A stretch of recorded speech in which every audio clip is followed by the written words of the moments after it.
Alhamdulillahi nahmaduhu wa nasta'inuhu wa nastaghfiruh wa na'udzu billahi min syururi anfusina wa min sayyiati a'malina may yahdihillahu fala mudhillalah wa may yudlil fala hadiyalah wa asyhadu an la ilaha illallah wahdahu la syarikalah wa asyhadu anna Muhammadan abduhu wa rasuluhu sallallahu alaihi wa ala alihi wa ashabihi ajma'in, amma ba'd. Para hadirin rahimani rahimakumullahu jami'an, pada bagian atau di pagi hari ini kita ingin membahas dan menyebutkan poin-poin atau perkara-perkara yang berkaitan dengan hukum ibadah manasik umroh, dikarenakan sebagian kita yang ada di sini akan berangkat menunaikan umroh, maka min bab al-ilmu qabla al-qawli wal amal, berilmu sebelum beramal. Berkaitan dengan ibadah umroh ini, di zaman sekarang termasuk ibadah yang sangat termudahkan bagi kaum muslimin untuk mengerjakannya. Ini adalah ibadah yang dulu pernah dilakukan oleh Nabi SAW di masa hidupnya. Bahkan disebutkan dalam sejarah Nabi SAW pernah melakukan beberapa kali umroh. Pendapat yang sahih di kalangan para ulama, setelah hijrahnya Nabi SAW, setelah beliau hijrah ke kota Madinah, Nabi SAW pernah berumroh sebanyak 4 kali. Yang pertama, umroh Al-Hudaybiyah, dikenal dengan umroh Al-Hudaybiyah. Umroh tersebut dilakukan oleh Nabi SAW ketika beliau keluar dari kota Madinah dan berihram di tempat namanya Dzulhulaifah. Namun tatkala kaum musyrikin penduduk kota Mekah mendengar bahwasanya Nabi SAW akan berumroh, sehingga mereka pun mencegat atau menghalangi Nabi SAW untuk masuk ke kota Mekah. Umroh tersebut sehingga menyebabkan Nabi SAW untuk tidak bisa berhaji atau berumroh. Lalu ketika beliau sampai di tempat namanya Hudaybiyah, terjadilah perjanjian antara beliau dengan kaum musyrikin, dikenal dengan perjanjian Hudaybiyah. Di antara isi perjanjian tersebut bahwasannya Nabi SAW tidak diperbolehkan untuk berhaji pada tahun itu, atau tidak diperbolehkan umroh pada waktu itu, namun beliau berumroh pada tahun berikutnya. Wilayah Hudaybiyah itu disebutkan dalam Mu'jamul Buldan, jaraknya sekitar 22 kilo dari Masjidil Haram, dari kota atau dari Ka'bah. Dia berada di sebelah barat kota Mekah atau sebelah barat Ka'bah. Itu umroh yang pertama.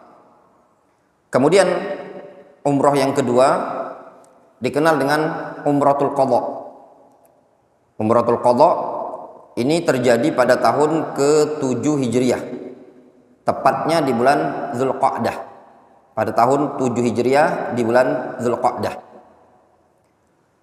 Kemudian beliau pun umroh pada tahun yang berikutnya, pada tahun ke-8 Hijriah, pada Fatu Mekah. Pada Fatu Mekah di tahun ke-8 Hijriah, tepatnya di bulan Dzulqa'dah. Di bulan Dzulqa'dah. Kemudian atau yang ketiga ini tadi dikenal dengan umroh ji'ronah, ya. Mereka para ulama menyebutnya dengan istilah umratul ji'ronah. Jadi ada umrah Hudaybiyah, ada umratul qadha, ada umrah ji'ronah, dan yang keempat umrah hajitul wada. Umrah bersamaan dengan haji wada jatuh pada tahun ke-10 Hijriyah. Di bulan Dzulqa'dah juga. Jadi dinukilkan dari Aisyah radhiyallahu anha, Aisyah mengatakan, "Ya'tamaran Nabiyyu sallallahu alaihi wasallam arba' umarin." Nabi sallallahu alaihi wasallam pernah berumrah sebanyak 4 kali berumrah. Demikian yang disebutkan dari Aisyah radhiyallahu anha. Adapun penukilan bahwasanya Nabi SAW pernah berumrah di bulan Ramadan itu tidak sahih. Ya, Nabi SAW tidak pernah berumrah di bulan Ramadan. Namun beliau menganjurkan berumrah di bulan Ramadan karena keutamaannya sama dengan berhaji bersama Nabi SAW. Namun beliau tidak pernah umrah di bulan Ramadan. Demikian juga berkaitan dengan umrah di bulan Syawal. Ada sebagian riwayat yang menyebutkan Nabi SAW berumrah di bulan Syawal, namun riwayat yang demikian juga diperbincangkan oleh para ulama. Sebagian mengatakan ada yang sahih riwayatnya bahwasanya Rasul pernah umrah di bulan Syawal, namun ada yang menyatakan hadisnya tidak sahih, yang sahih cuma di bulan Dzulqa'dah. Wallahu a'lam. Inti kesimpulannya, umrah Nabi SAW di masa hidupnya beliau pernah melakukan sebanyak 4 kali umrah. Kemudian para jamaah, umrah ini sejak kapan disyariatkan? Adapun salat disyariatkan sebelum beliau hijrah, setahun atau 2 tahun sebelum hijrahnya Nabi SAW ke kota Madinah. Adapun puasa disyariatkan perintahnya pada tahun kedua Hijriyah. Demikian juga zakat. Nah, untuk umrah ini kira-kira kapan perintah atau syariat untuk berumrah? Di sini para ulama tidak didapati waktu yang tepat kapan dimulai syariat umrah tersebut. Namun Al-Imam Ibnu Hazm rahimahullah ta'ala, beliau pernah mengatakan, ya, Hajjah sallallahu alaihi wasallam wa'tamara qabla an-nubuwah wa ba'daha qabla al-hijrah. Nabi SAW pernah haji, pernah umrah sebelum diangkat menjadi nabi. Dan beliau juga pernah haji, pernah umrah sebelum hijrah. Sehingga menunjukkan haji dan umrah adalah syariat yang ada sebelum diutusnya Nabi kita Muhammad SAW. Sehingga mereka para ulama mengambil kesimpulan bahwasannya kewajiban atau syariat umrah ini tadi secara zahir dibarengkan dengan syariat kewajiban haji kalau ditinjau dari umat Islam. Adapun kalau ditinjau dari umat-umat terdahulu, itu sudah ada sebenarnya haji, sudah ada umrah. Namun untuk umat Islam ini tadi, kapan disyariatkannya? Mereka mengatakan bahwasannya haji menurut jumhur diwajibkan pada tahun ke-6 Hijriyah. Sehingga mereka mengatakan demikian juga umrah diwajibkan pada tahun ke-6 Hijriyah. Walaupun sebagian para ulama ada yang mengatakan haji itu diwajibkan pada tahun ke-9. Ya. Diwajibkan tahun ke-9, tahun ke-10 Rasulullah SAW barulah bisa haji.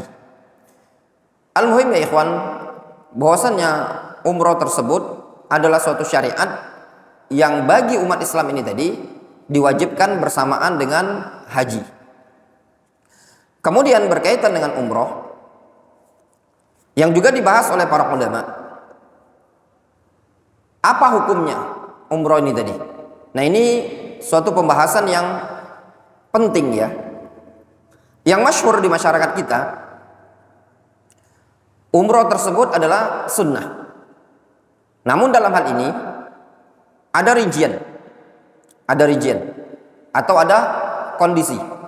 Kondisi pertama, umrah ditinjau dari sisi itmam, seseorang yang sudah berniat umroh di tempat miqat, kemudian di tengah-tengah perjalanan dia ingin membatalkan umrohnya, maka ini tidak diperbolehkan. Kenapa?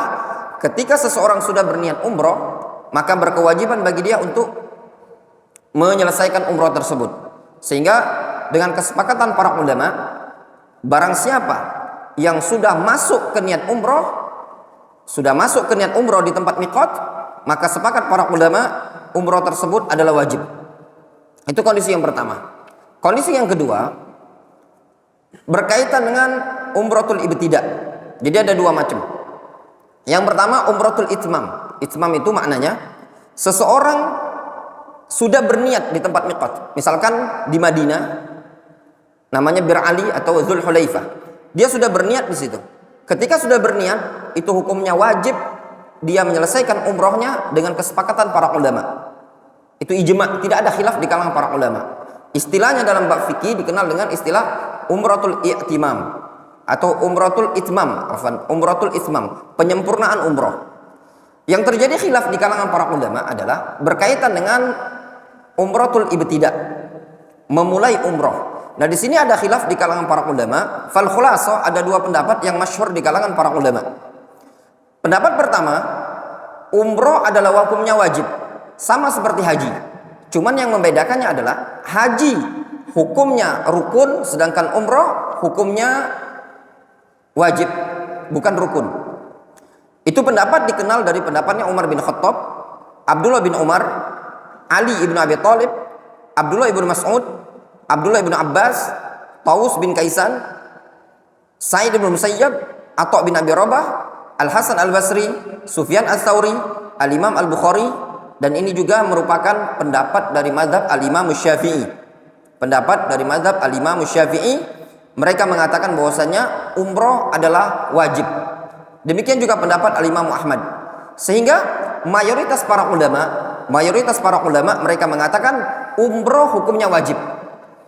Itu pendapat yang dikuatkan oleh Al-Imam An-Nawawi, dikuatkan juga Al-Imam Muhammad Ibn Amir Asy-Shinqiti, Syekh Abdul Aziz bin Baz, Syekh Ibn Utsaimin, dan juga guru kami yaitu Syekhuna Abdurrahman Ibn Umar Ibn Mar'i Al-Adani pada pelajaran kitab Manhajus Salikin. Beliau menguatkan bahwasanya umroh hukumnya wajib sama seperti haji.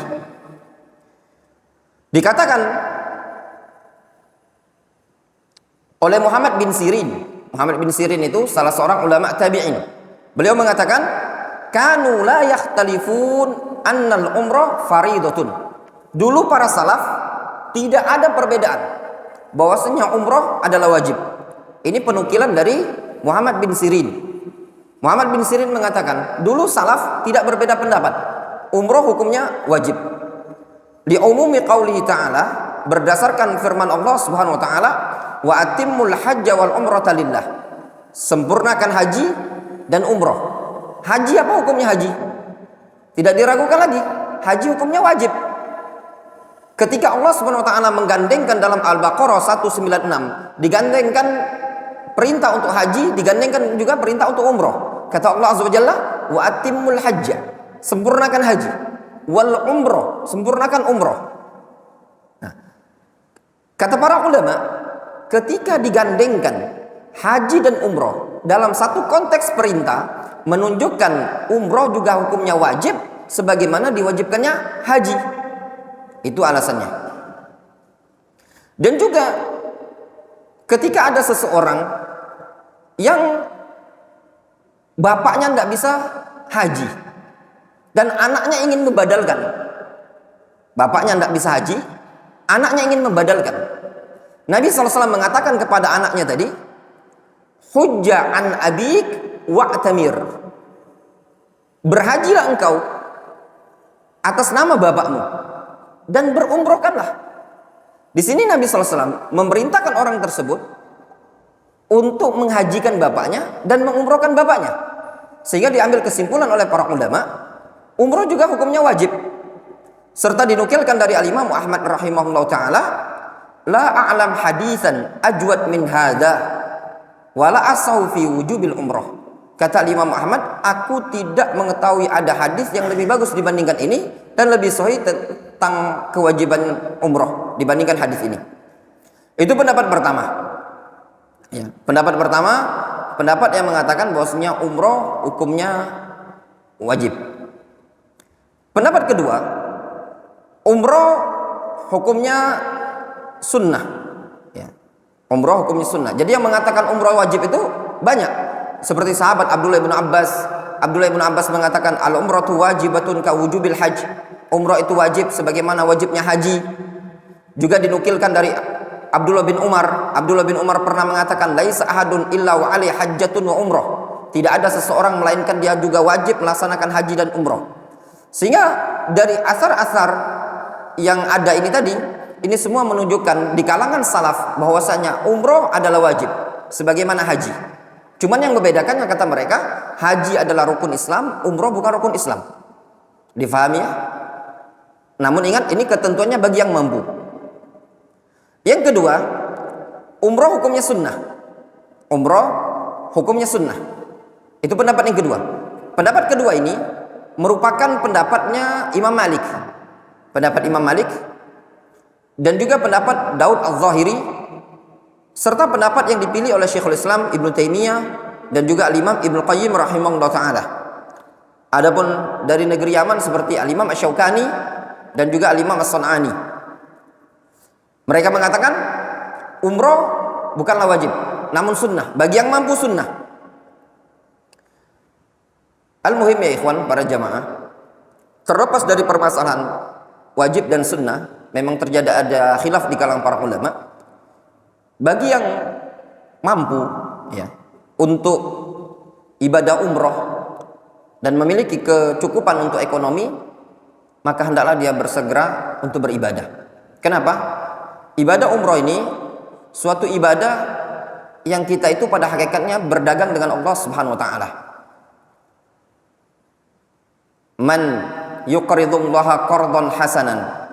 Kata Allah Subhanahu wa taala, siapa yang mau minjami Allah Subhanahu wa taala dengan pinjaman yang baik? Yang berani meminjami Allah Subhanahu wa taala, berniaga dengan Allah Subhanahu wa taala, tentu Allah Subhanahu wa taala tidak akan buat dia bangkrut. Apalagi di hari hadis yang lain, Nabi sallallahu alaihi wasallam menjanjikan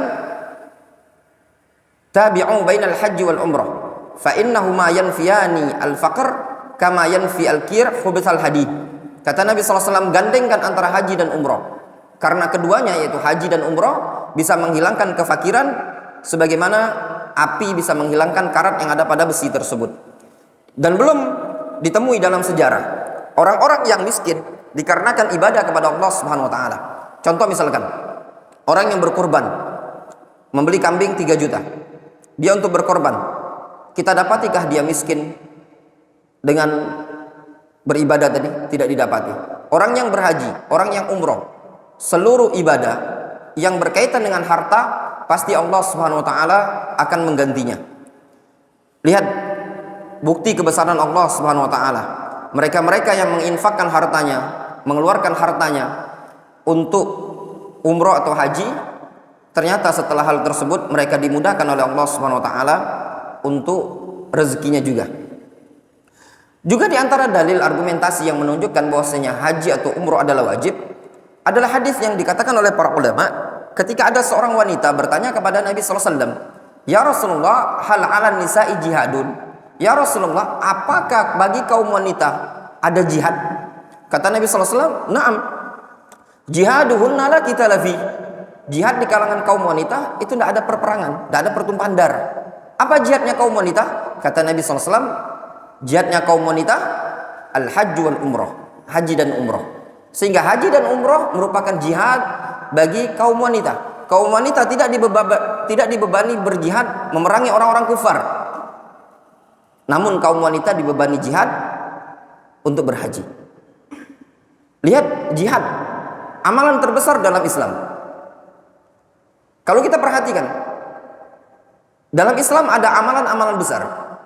Nabi SAW menggandengkan atau menyamakan ibadah haji dan umroh merupakan ibadah jihad kepada Allah Subhanahu wa taala. Bahkan sebagian para ulama kita ada yang membahas apakah orang yang berhaji dan orang yang umroh berhak menerima zakat. Sebagian para ulama di Saudi Arabia ada yang memfatwakan jamaah haji, jamaah umroh berhak menerima zakat. Kita yang kalau tahunya zakat itu cuma ada 8 golongan kan. Sebagian para ulama mengatakan orang yang haji, orang yang umroh berhak menerima zakat. Mungkin kalau kita pikir, masa orang yang umroh itu kan dia kalau di kampungnya punya mobilnya Alphard, ya enggak? Punya kebunnya banyak, artinya banyak. Tapi sampai-sampai sebagian para ulama mengatakan dia boleh dikasih duit zakat. Terus dari mana sisi pendalilannya? Dalam ayat Al-Quran kan disebutkan diantaranya apa? Adalah fisabilillah. Sedangkan dalam hadis Nabi SAW mengatakan jihadnya kaum wanita adalah haji dan umroh. Itu menurut pendapat sebagian para ulama. Walaupun sebagian para ulama mengatakan ayat itu, jihad itu yang dia maksudkan dalam ayat tersebut adalah perperangan melawan kaum musyrikin, perperangan melawan orang-orang kufar. Namun sebagian para ulama sampai ada yang berpendapat seperti itu, menunjukkan tingginya kedudukan amalan haji dan amalan umroh ini tadi. Dalam hadis yang lain Nabi SAW mengatakan, wafdullahi salasatun, tamu Allah SWT itu ada 3. Al-ghazi fi sabilillah, al-hajj wal mu'tamir. Kata Nabi SAW, tamunya Allah itu ada 3. Orang yang berjihad di jalan Allah, berperang, kemudian orang yang haji, kemudian orang yang umroh. Jadi tamu Allah itu ada 3 kata Rasul. Orang yang berperang itu jelas, orang yang berhaji dan orang yang umroh. Makanya orang-orang yang haji dan umroh tadi disebut apa? Duyufullah, duyufur rahman. Bahasa Arabnya wafdullah. Wafd itu artinya tamu atau delegasi. Orang yang datang ke kita itu disebut dengan wafd. Sebagian travel saya lihat tuh ada yang namanya wafdullah. Ngambil dari potongan hadis tadi. Tamunya Allah Subhanahu wa taala. Misalkan duyufullah atau duyufur rahman, Anda kasih nama wafdullah, ya. Kata Nabi SAW, salasatun, ada 3 golongan, atau wafdullahi salasa, tamunya Allah itu ada 3. Orang yang berjihad, orang yang haji, orang yang umroh. Apa kata Rasul? Rasul mengatakan, da'ahum fa'ajabu. Mereka dipanggil oleh Allah Subhanahu wa taala. Fa'ajabu. Mereka pun memenuhi panggilan Allah Subhanahu wa taala tersebut. Fasa'alu fa'atahumullah. Mereka pun minta kepada Allah, lalu Allah Subhanahu wa taala beri kepada mereka. Ya ikhwan, pada amalan haji dan umroh itu banyak terkumpul doa-doa mustajab. Yang pertama, mereka adalah musafir. Ya. Mereka adalah musafir. Yang kedua, mereka sedang berjihad di jalan Allah Subhanahu wa taala. Karena ibadah tersebut bagian dari jihad. Yang ketiga, mereka adalah tamunya Allah Subhanahu wa taala. Sekarang gambarannya, kalau kita diundang seseorang untuk bertamu ke rumah dia, Allah Subhanahu wa taala mampukan secara ekonomi, ya, dimampukan secara ekonomi. Sini. Ada orang yang Allah Subhanahu wa taala mampukan secara ekonomi. Syarat haji atau umroh punya bekal di antaranya. Dimampukan oleh Allah Subhanahu wa taala untuk ekonomi. Kemudian Allah gerakkan hatinya untuk datang. Sehingga dia datang. Dia dianggap sebagai tamunya Allah Subhanahu wa taala. Orang kalau bertamu ke rumah seseorang, apakah akan dijamu atau tidak? Jawabannya pasti dijamu. Kalau mau minta makanan apa aja di rumah tersebut pasti bisa request. Ya, demikianlah orang-orang yang dipanggil oleh Allah Subhanahu wa taala sebagai tamu. Allah mampukan ekonominya untuk berangkat sehingga dia berangkat, maka mereka adalah tamunya Allah Subhanahu wa taala. Ketika mereka tamunya Allah Subhanahu wa taala, Allah Subhanahu wa taala akan memberikan keistimewaan kepada mereka. Apa di antaranya? Tadi yang disampaikan oleh Nabi SAW. Da'ahum fa'ajabu. Mereka dipanggil oleh Allah, mereka menjawab panggilan tersebut. Fasa'alu fa'atahumullah. Mereka pun minta kepada Allah, lalu Allah memberi mereka. Sehingga di antara sebab terkabulnya doa adalah ibadah haji atau umroh. Ya. Wallahu ta'ala a'lam bishawab. Itu berkaitan dengan muqaddimah, ya, inti dari atau pembahasan umroh. Kemudian berkaitan dengan umroh ini tadi para jamaah, Berbeda dengan haji. Kalau umroh bisa dikerjakan kapanpun. Tidak ada waktu yang khusus. Kapanpun waktunya. Bebas. Ya. Mau di bulan apapun, mau siang, mau malam, terserah. Bebas waktunya. Namun yang jadi pembahasan para ulama, kapan waktu yang afdol? Ada pembahasan di kalangan mereka, kapan waktu yang afdol? Ada yang mengatakan waktu yang afdol adalah Ramadan. Karena setara dengan pahala haji bersama Nabi SAW. Ya. Itu. Yang kedua, ada waktu yang afdol dan jarang diketahui oleh banyak orang, yaitu umroh di bulan Syawal atau bulan Dzulqa'dah atau bulan Dzulhijjah. Ya. Umroh di bulan haji. Nah, bulan haji itu kan dimulai Syawal, Dzulqa'dah, Dzulhijjah. Ya enggak? Ada yang mengatakan Syawal 30, Dzulqa'dah 30, Dzulhijjah 10. Selesai 13 atau pertengahan Dzulhijjah udah tidak disebut dengan bulan haji. Dia mengatakan 3 bulan berarti totalnya 90 hari. Jadi setelah Ramadan termasuk yang afdol adalah di bulan Syawal atau bulan Dzulqa'dah. Kenapa? Karena Nabi SAW melakukan umroh di bulan tersebut. Tadi kan 4 kali Nabi SAW umrohnya kapan? Di bulan-bulan haji, yaitu bulan Dzulqa'dah. Sebagian riwayat ada yang menyebutkan di bulan Syawal. Nah, diambil dari istinbat seperti itu, termasuk yang afdol kata mereka di bulan-bulan haji. Nah, kemudian berkaitan dengan umroh ini tadi disebutkan dalam hadis Nabi SAW menyebutkan jihad. Yang namanya jihad pasti butuh pengorbanan, butuh perjuangan. Sehingga dalam umroh butuh dua syarat. Kewajiban umroh tersebut.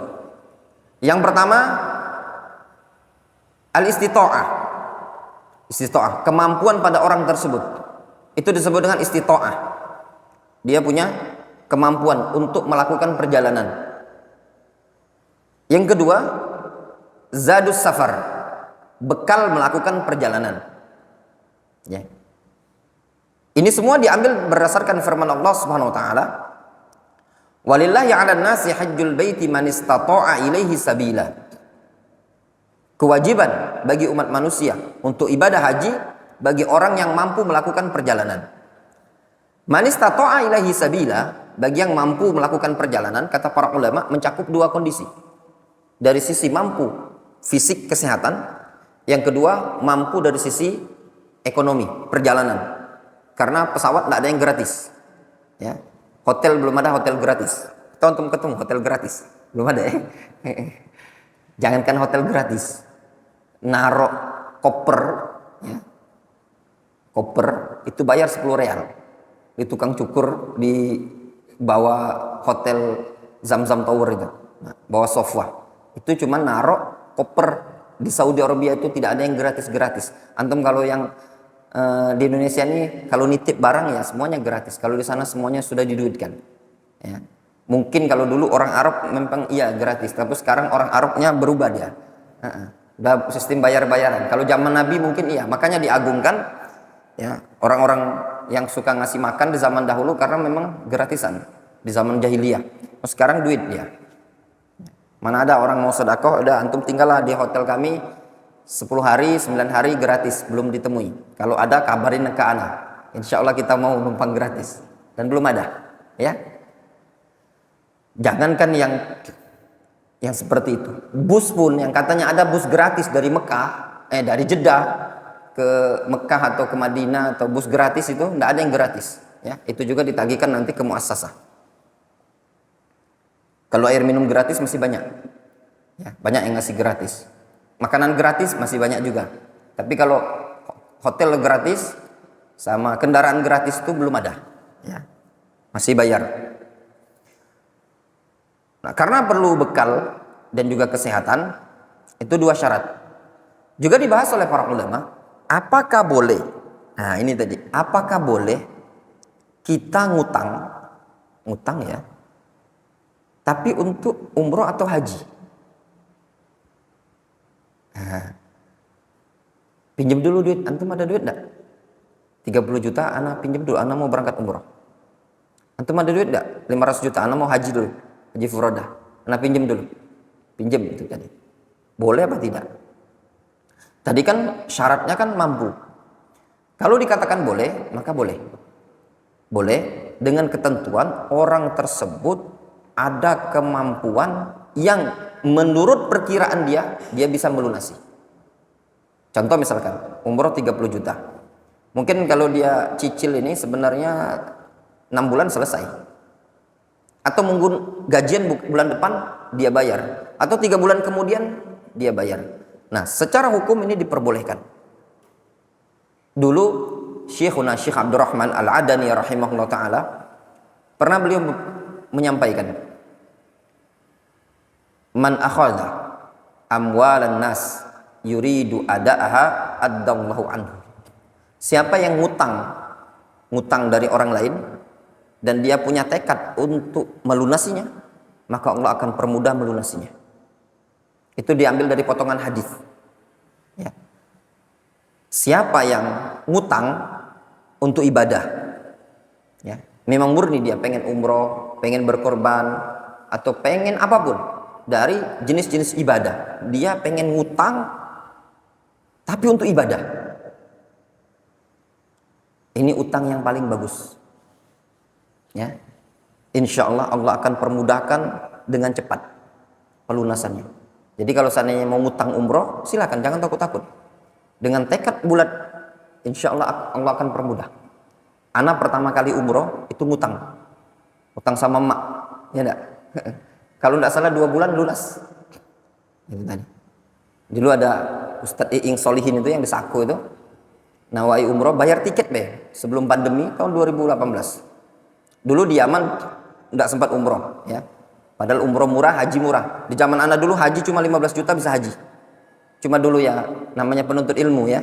Kayak antum-antum ini banyaklah buntu dibandingkan ada duitnya. Makan cuman nunggu gratisan markis, pondok ya. Jangankan umroh, makan pun nunggu gratisan. Tidak sempat umroh selama di Yaman. Namun ketika ada kesempatan umroh, anak waktu itu tidak punya duit, terus anak pinjam utang sama orang tua untuk beli tiket.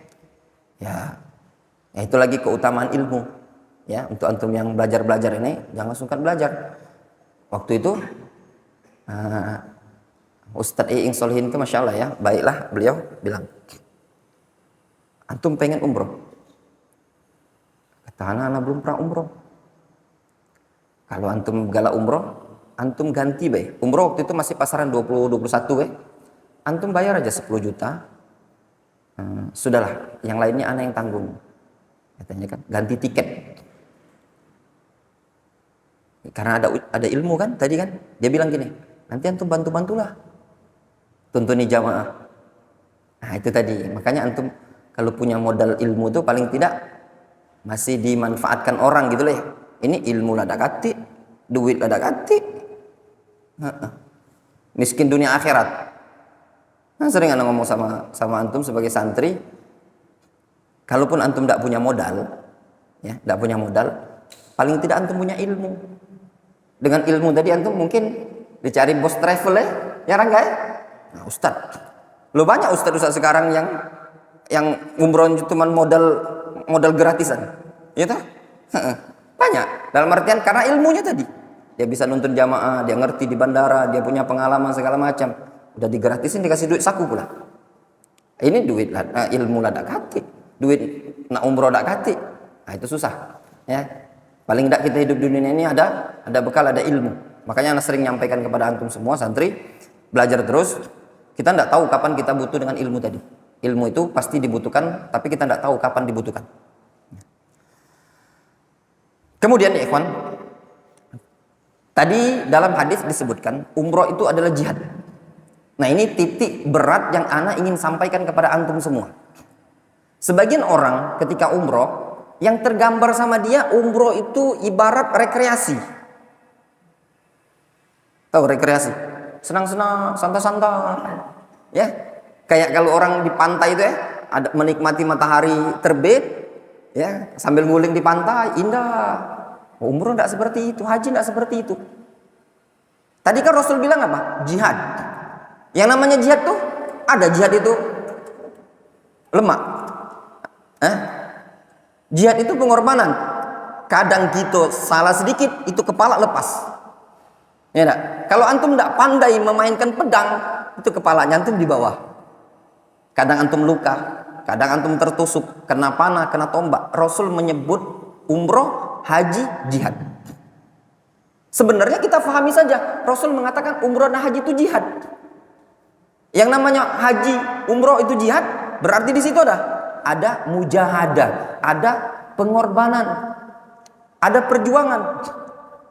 Sehingga kalau ada perjuangan berarti harus punya modal. Apa modalnya? Apa modal dalam jihad?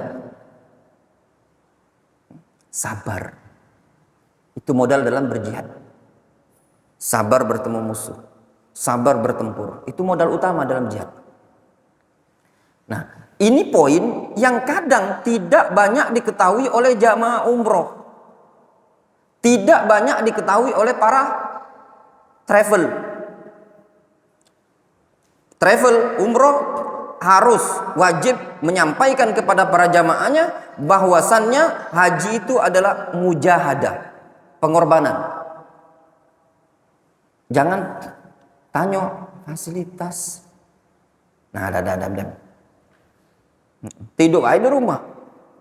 Ya enggak? Kalaupun cari enak, ya.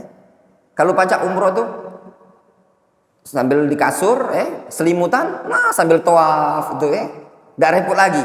Enggak seperti itu. Rasul bilang jihad. Berarti kita butuh perjuangan di situ. Coba antum lihat. Nabi SAW mengatakan kepada Aisyah haji sama Rasul. Rasul meninggalkan kota Mekah, ingin keluar. Rasul sudah tawaf wada, ingin balik ke Madinah.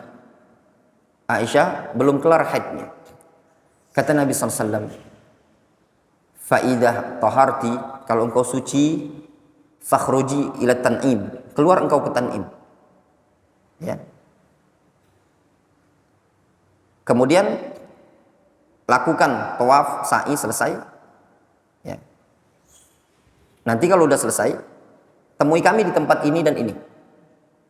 Karena Rasul udah duluan keluar. Apa kata Rasul kepada Aisyah? Lakinnaha biqadri nafaqatiki wa nasabiki. Akan tetapi wahai Aisyah, pahala yang kau dapatkan sesuai dengan kadar biaya yang kau keluarkan dan keletihan yang kau rasakan. Al-Imam An-Nawawi, anda lihat ini hadis dalam Sahih Muslim. Di dalam kitab Sahih Muslim, di syarahnya An-Nawawi, syarahnya kitab An-Nawawi, Nawawi bilang gini, bab ajrul ibadah biqadri an-nasab wal masyaqqah. Bab pahala suatu ibadah itu sesuai dengan kadar letih dan lelah. Maknanya apa? Letih dan lelah tadi itu dinilai ibadah. Ini enggak, agak males. Ya. Contoh males tuh gini. Aduh, lo salah tawaf, cari kendaraan aja lah. Gitu loh. Sebenarnya dia bisa tawaf, muter.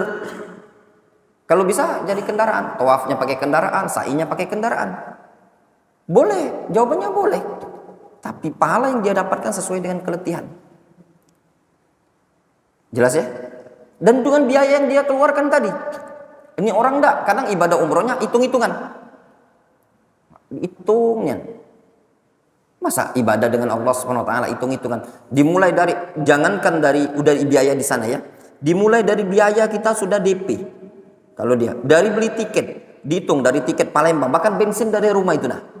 Naik ojek misalkan ke bandara dia. Udah dihitung oleh Allah Subhanahu wa taala.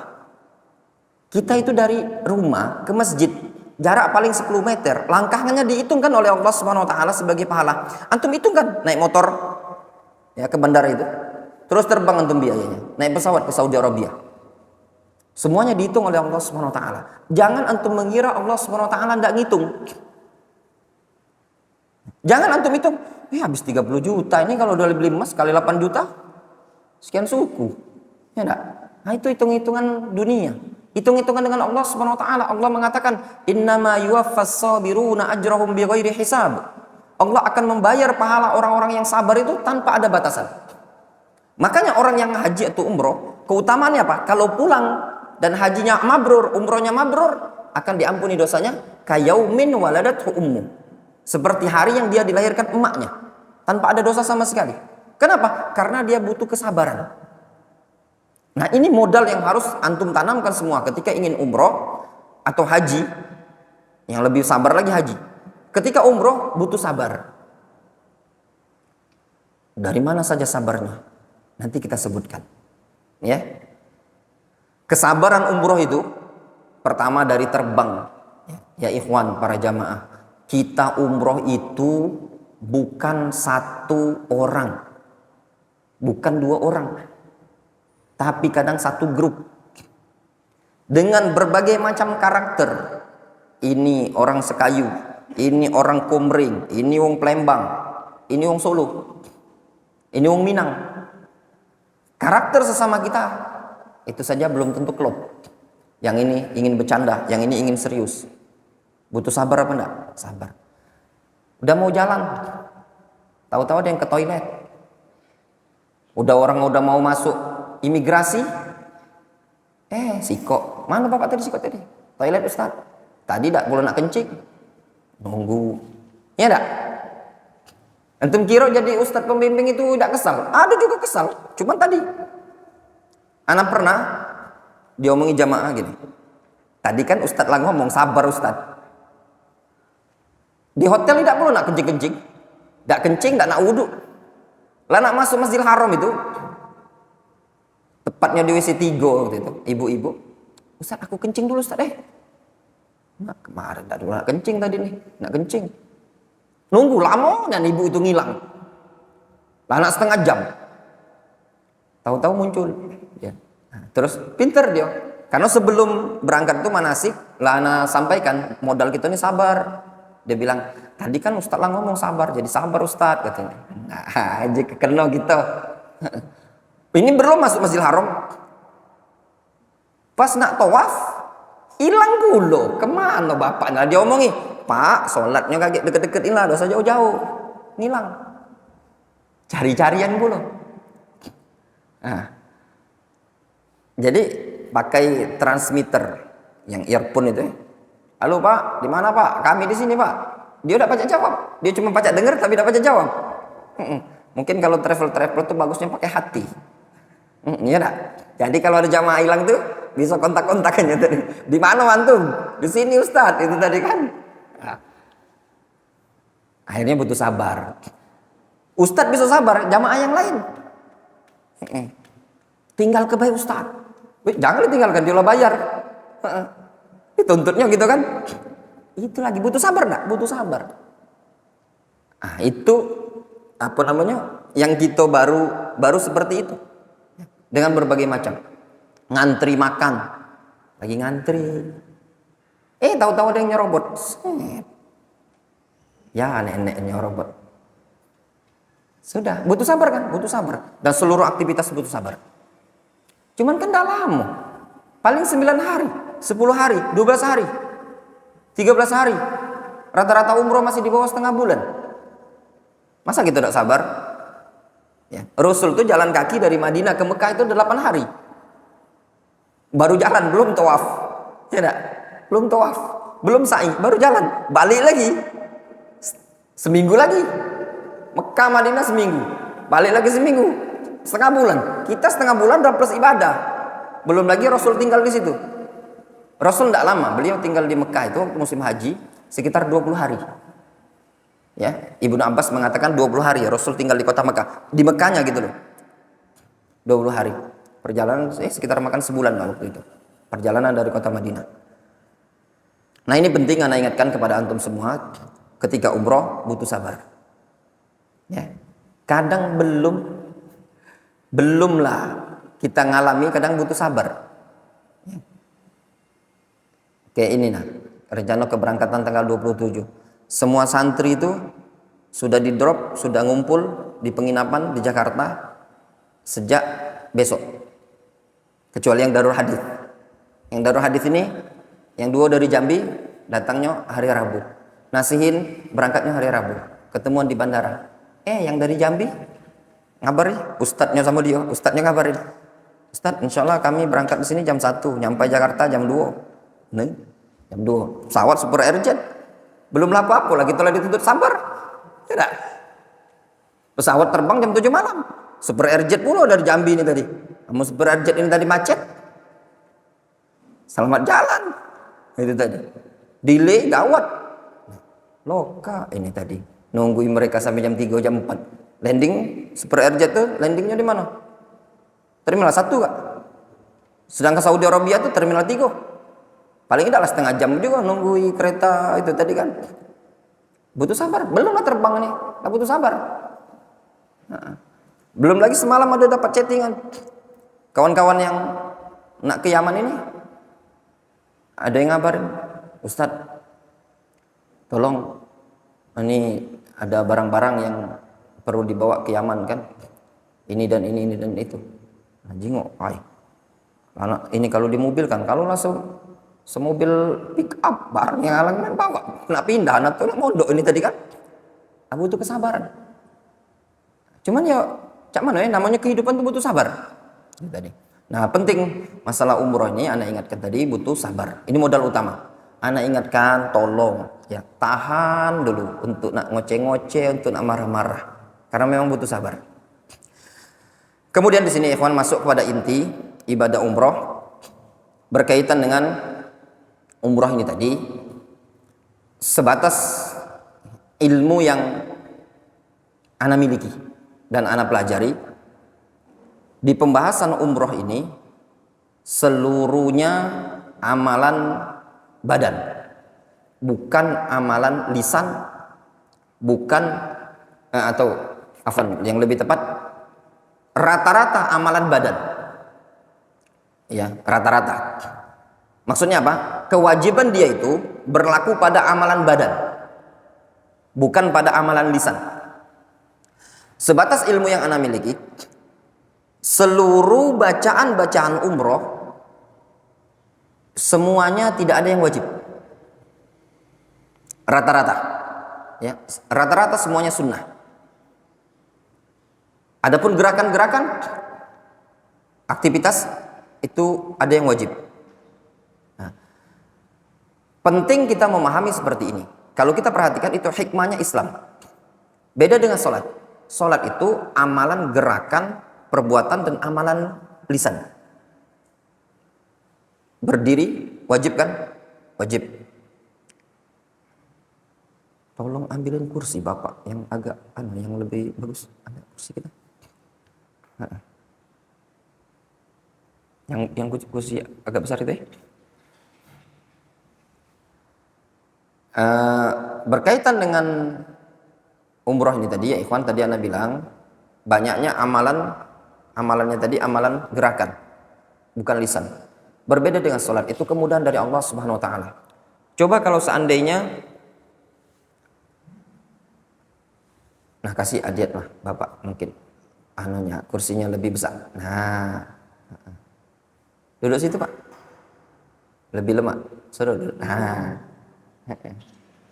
Nah, biar ada sandaran.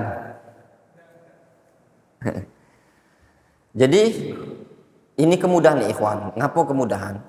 Ndak setiap uang tuh bisa umroh tiap hari kan? Ya ndak? Apalagi tiap bulan. Islam memudahkan. Beda dengan sholat. Sholat itu sehari minimal 5 kali kan? Zuhur, asar, maghrib, isya, subuh. Makanya gerakan sholat sama bacaan sholat itu semuanya banyak yang wajib. Kita hitung. Takbiratul ihram, Allahu akbar, wajib. Iftitah sunnah.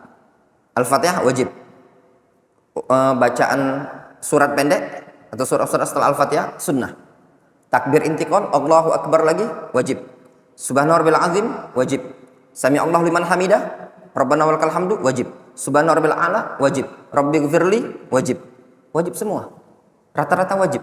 Yang enggak wajib itu cuma dua. Lafaz doa iftitah sama baca surat tadi. Itu hukumnya sunnah.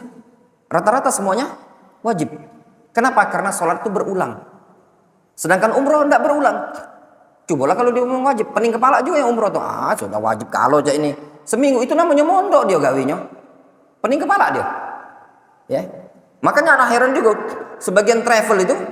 Pernah anak ngisi manasik travel. Salah satu travel di Palembang ini. Buku manasiknya sejak ini. Zikirnya. Ini nak mondok atau nak manasik. Kalau manasik ya bukunya jangan tebal-tebal. Omongin be jamaah sunnah. Hafal bayu hafal sudah. Supaya agak senang dia. Kalau dia bacaannya belum lagi bacaannya tadi, zikirnya tadi ditambah-tambahi. Ada selawat ini, ada selawat ini, ada salat hajat, salat taubat, salat segala macam. Belumlah umroh lah banyak salat. Ya, yang seperti ini memberatkan. Ya. Kemudian ya ikhwan, berkaitan dengan umroh ini ada 3 komponen. Ada rukun, ya, ada rukun. Atau kalau mau diklasifikasi ada 4. Ada rukun, ada yang wajib, ada yang sunnah, ada yang dilarang. Nah, rukun dan wajib kita kerjakan, ya, kita kerjakan. Jadi kita anggap jadi satu. Karena rukun dan wajib ini kita anggap jadi satu. Kita kerjakan. Tinggal kalau dikecilkan menjadi 3. Ada yang sunnah, ada yang dilarang. Simple. Nah, kalau mau dikecilkan lagi, fokuskan pada 2. Mana yang wajib, mana yang dilarang. Yang sunnah itu kondisional. Bisa kerjakan, tidak bisa tinggalkan. Namanya sunnah. Di situ kan bukan kita sendiri, banyak orang. Nah, itu tadi. Sekarang pembahasannya. Dimulai dari mikot. Jamaah umroh itu, entah dia terbangnya dari Palembang atau terbangnya dari Jakarta, jamaah umroh itu ada 2 kemungkinan. Kemungkinan ke Madinah atau kemungkinan ke Jeddah. Ya enggak? Landing Madinah, landing Jeddah. Jangan ada yang tanya, landing di Mekah. Ganti bandaranya. Jadi landingnya kalau tidak di Madinah, di Jeddah. Itu normalnya. Ya. Kalau ada yang landing lain, jarang. Ada yang landing Taif, ada landing Riyadh, itu jarang. Ya. Rata-rata travel itu kalau tidak ke Madinah, ke Jeddah. Dan rata-ratanya lagi Jeddah, karena lebih murah tiketnya tadi. Ketika ke Jeddah, kalau ke Madinah, itu jelas permasalahannya. Ketika di Jeddah, landing di Bandara Internasional Jeddah, ada 2 kemungkinan juga. Jeddah langsung Mekah, Jeddah ke Madinah dulu. Nah, pembahasan yang akan kita bahas itu seseorang yang melintas di mikot. Ya. Rukun umroh itu atau kewajiban umroh itu ihram di mikot. Ya. Atau niat ihram, ya, di mikot. Kemudian tawaf, kemudian sa'i, kemudian tahallul. Ya. Tahallul ini ada yang bilang itu rukun, ada yang bilang itu wajib. Ya. Anggaplah kita katakan rukun, ya. Ada khilaf di kalangan para ulama. Kalau Masyayikh di Yaman mengatakan wajib. Banyak ulama di Saudi Arabia mereka mengatakan hukumnya rukun. Ya. Jadi untuk tahallul ini ada yang bilang rukun, ada yang bilang wajib, gitu ya. Intinya 4 poin. Ihram di miqat, tawaf, sa'i, kemudian tahallul. Sekarang pembahasannya tadi, orang yang landing di Jeddah. Kita ini akan landing di Jeddah. Kita mau ke Mekah atau ke Madinah? Di Palembang, antum datang ke travel atau antum beli tiket, antum segala macam. Di sini kan sudah ada niat untuk umroh. Ya. Kemudian antum melintasi miqat. Nah, melintasi miqat di Yalamlam. tapi tidak berpakaian ihram. Apakah melintas miqat ini tadi sudah dianggap antum sebagai orang yang berihram, masuk ke dukhul fin nusuk, masuk ke nusuk? Kata para ulama, niat umrah itu ada dua macam. Yang pertama, niatul ibadah, niat untuk ibadah, semata-mata niat aku ingin umroh. Nah, niat yang seperti ini belum dianggap iniqad, belum teranggap termulainya ibadah umroh. Ya. Terus kapan termulainya ibadah umroh? Yaitu niat yang diikat pada saat dia berihram. Kapan pada saat dia berihram? Yaitu pada saat dia berada di miqat.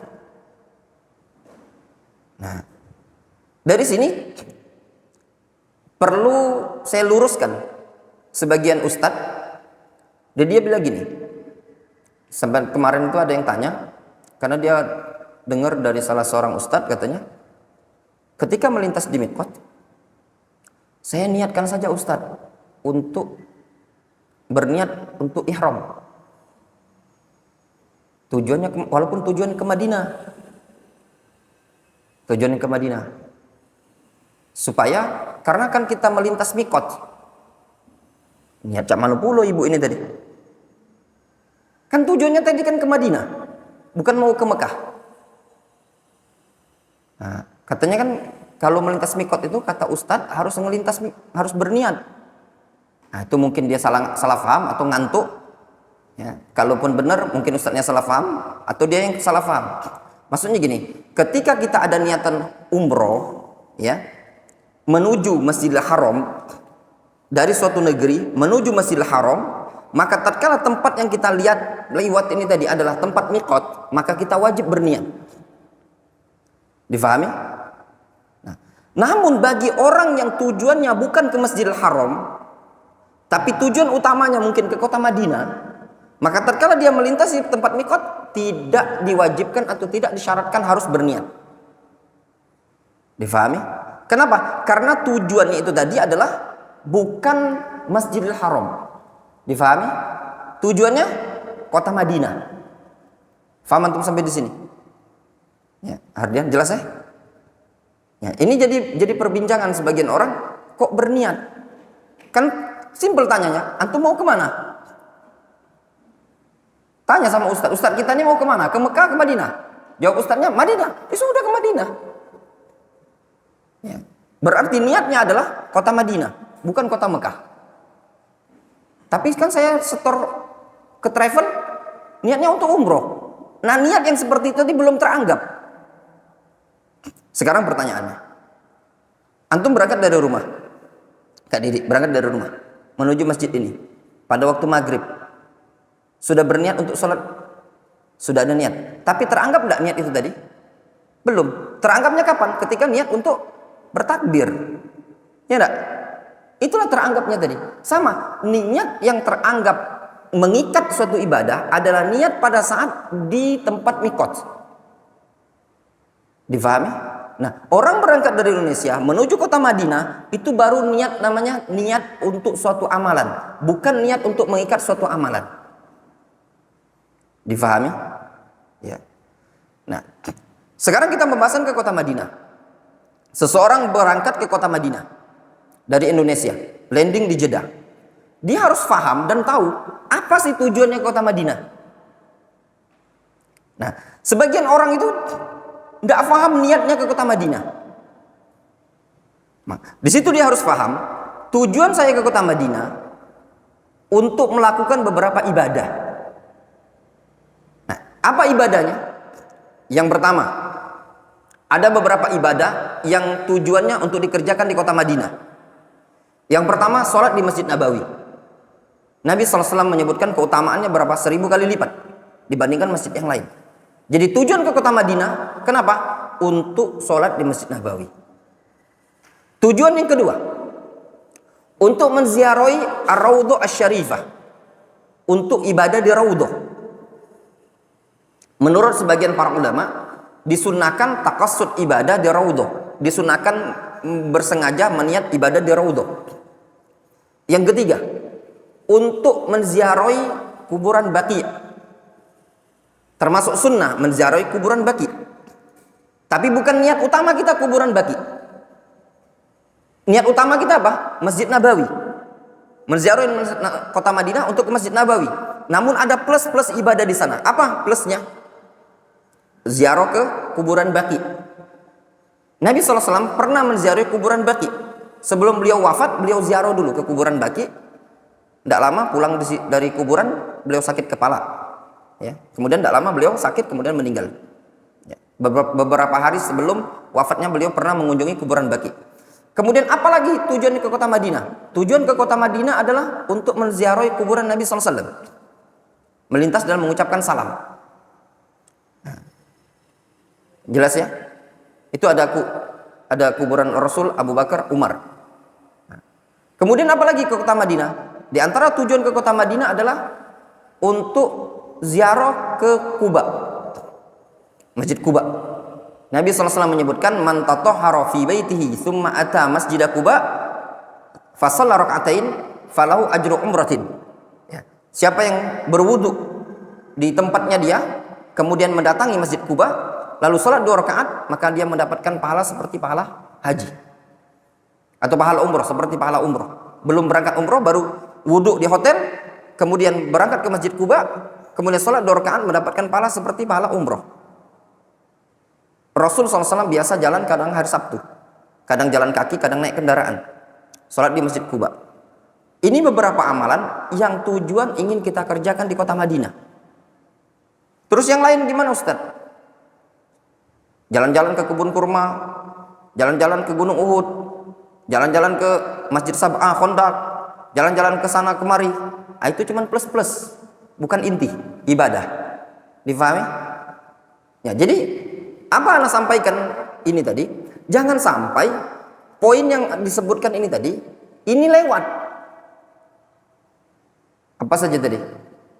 Adiat mah ke kota Madinah, sholat di Masjid Nabawi, ziarah kuburan Baqi, ke makam Nabi, sholat Masjid Quba. Satu lagi tadi, Raudhah. Nah, ini Ana ulangi ya. Sholat di Masjid Nabawi. Jangan sampai jauh-jauh ke kota Madinah tidak sholat di Masjid Nabawi. Kemudian di Raudhah. Raudhah itu disebutkan dalam hadis, ma baina minbari wa baiti raudhatun min riyadil jannah. Antara mimbarku dan rumahku ini itu adalah taman dari taman surga. Apa maksud taman dari taman surga? Ada 2 makna kata para ulama. Makna pertama, itu tempat memang diangkat oleh Allah SWT ditaruh ke surga. Itu tempat diangkat oleh Allah SWT ditaruh ke surga. Itu makna pertama. Makna kedua, orang yang ibadah di tempat tersebut diharapkan dimasukkan ke dalam surga karena dia ibadah di tempat tadi. Difahami? Karena ini taman surga. Jadi ada keutamaannya tadi. Ini sebagian para ulama mengatakan disunahkan, memang dianjurkan untuk sholat, untuk ibadah di situ. Sebagian ulama ya, sebagian para ulama mengatakan tidak disunahkan. Allah alam, udah kita jauh-jauh ya, antum ibadah saja. Ada kesempatan ibadah di sana, ibadah. Ada Syekh Abdul Muhsin Al-Qasim, ini nah. Dr. Abdul Muhsin Ibnu Muhammad Al-Qasim. Dia ini imam dan juga kadang ngajar di Masjid Nabawi. Ini buku-buku ini bisa didapat di Masjid Nabawi pada pintu 34. Beliau punya tulisan tentang tidak disunahkannya sholat di Raudhah, mengkhususkan sholat di Raudhah. Karya beliau. Ana baca, kata beliau tidak ada asar dari salaf dan yang lainnya. Namun, ana lihat keterangan para ulama yang lain, ada yang menyatakan memang disunahkan untuk sholat di Raudhah, berdoa di Raudhah, karena Raudhah merupakan taman dari taman surga. Jelas ya? Nah, kemudian tadi ziarah kuburan Baqi, kemudian sholat di Masjid Quba. Jangan sampai ikhwan, antum umroh ini tadi, poin ini di Madinah tuh lewat, rugi. Catat baik-baik. Sholat di Masjid Nabawi dapat 1000 kali lipat. Ibadah di Raudhah merupakan taman dari taman surga. Kemudian mengucapkan salam, salawat kepada Nabi SAW melintas ke kuburan beliau. Kemudian ziarah kuburan Baqi, kuburan Baqi. Kemudian yang keempat, yang kelima, sholat di Masjid Quba. Itulah ibadah inti yang datang ke kota Madinah. Kalau lewat dari 5 ini tadi ada yang kurang, berarti kurang sempurna. Ayo Ustaz, ana lah keliling Ustaz di Madinah tuh ke tempat yang jualan 1 real. Ana tahu tempat Bin Daud Ustaz. Ana tahu lagi Uhud. Ana tahu kebun kurma. Kebun kurma yang biasa dikunjungi kawan-kawan travel ini, itu belum yang istimewa. Ada kebun kurma yang istimewa sekali. Dimas yang sudah. Ana malah belum. Dimas kemarin sudah. Yang di situ tuh ngumpulnya orang Arab. Jadi orang Arab galuh. Kalau kita di Indonesia ya itu tadi. Ana juga belum pernah. Kemarin tuh yang Dimas berangkat sama kawan rombongan tuh malam-malam. Ana belum pernah. Atau Dimas orang Arab galuh Ustaz di situ. Jadi istilahnya tempat ngumpulnya mereka. Lebih bagus lagi. Antum jangan sampai ya keliling tempat-tempat yang seperti itu. Yang 5 ini tadi cuma 3. Antum apa kali di Madinah? Cuma sholat baik di Masjid Nabawi. Masuk Raudhah? Tidak juga. Ziarah kuburan Nabi? Tidak. Masuk Baqi? Tidak. Quba? Tidak. Tapi tempat jualan 1 real dia tahu. Tempat jualan nasi padang dia tahu. Tempat bakso onta tahu. Apalagi yang kepala kambing tahu. Ada kepala kambing di Madinah. Pokoknya jualan makanan kuliner itu dia tahu gak loh. Yang tempat ibadah tidak tahu. Nah itu jangan sampai ya. Jadi Adiatma, Rangga, antum fokuskan ke poin ini tadi. Selebih dari situ silakan ya.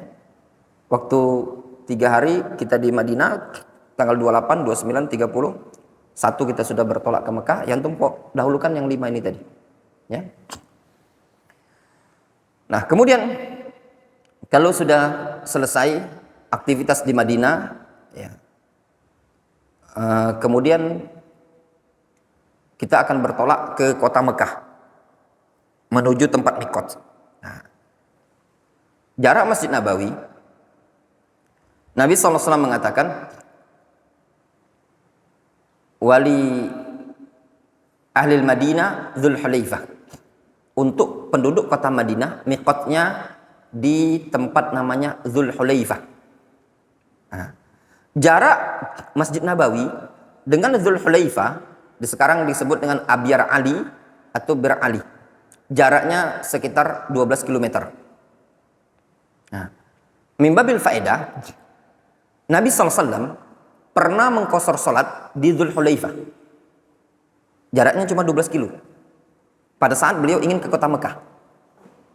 Nah, ini faedah fikih, masalah qashar mengqashar.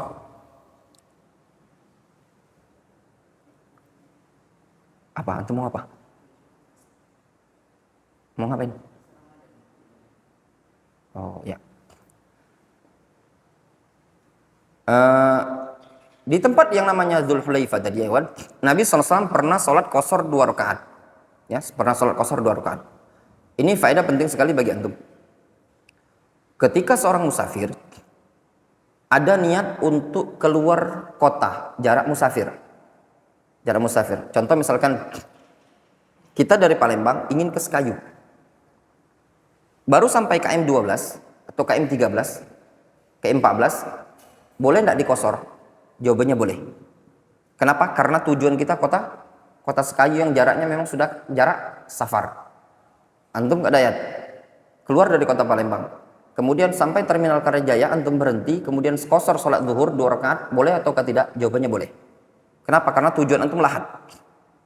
Tapi kalau tujuan antum cuman KM 12, tidak boleh. Rasul itu sholat di Dzul Hulaifah, jaraknya cuma 12 km dengan Masjid Nabawi. Tujuannya bukan di Dzul Hulaifah, tapi tujuannya apa? Mekah. Difahami? Nah, gimana Ustadz kalau anak sholat di bandara? Di qashar. Nah, bandara itu masih batas wilayah kita. Ya. Masih kota Madinah Palembang bukan? Masih kota Madinah. Nah, berali itu di luar batas kota Madinah. Sehingga ketika sudah keluar dari batas kota wilayah, sudah diperbolehkan antum mengqashar. Kalau tujuannya antum musafir, faham Mardian? Ya? Kalau tujuan antum untuk safar, jaraknya jauh. Tapi kalau antum cuman mau ke KM 14, Tahu-tahu antum kosor. Dari saku ke 14. Kosor paling cuma 10 kilo. Antumlah kosor, tidak boleh. Karena bukan jarak musafir. Tapi kalau antum tujuannya ingin safar keluar kota, itu diperbolehkan. Difahami ya? Jelas? Ini penting masalah kosor. Nah, Rasul itu mengkosor di Dzul Hulaifah karena tujuannya beliau mau ke Mekah. Beliau mengkosor di situ.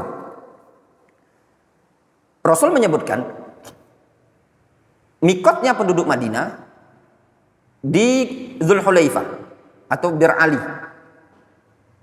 Hunna wali ahliha waliman ata alaihinna. Ya, itu tempat mikot bagi penduduk kota tersebut dan bagi orang yang datang dari arah tersebut. Sehingga kita nih orang Indonesia, kalau dihitung wilayah, mikot kita juga Yalamlam. Tapi karena kita ke Madinah dulu, sehingga dihitung mikotnya dari kota Madinah, yaitu Bir Ali tadi. Nah, Bir Ali itu letaknya di luar kota, batas kota haram, kota haramnya Madinah, tanah haramnya Madinah. Ada batas-batas tubuh itu nanti. Mimbabil faedah ya ikhwan. Ihram itu harus menggabungkan antara tanah halal dan tanah haram. Itu pendapat yang rajih.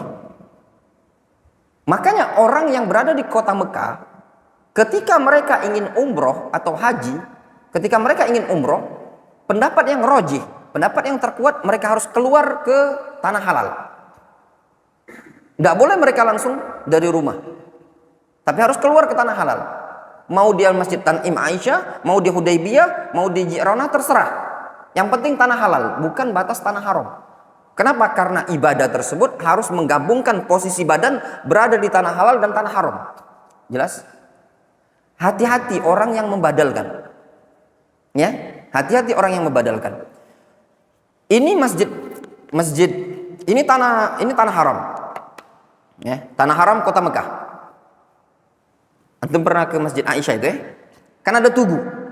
Nah, hati-hati mereka, jangan sampai mereka itu ngambil mikotnya masih di tanah haram.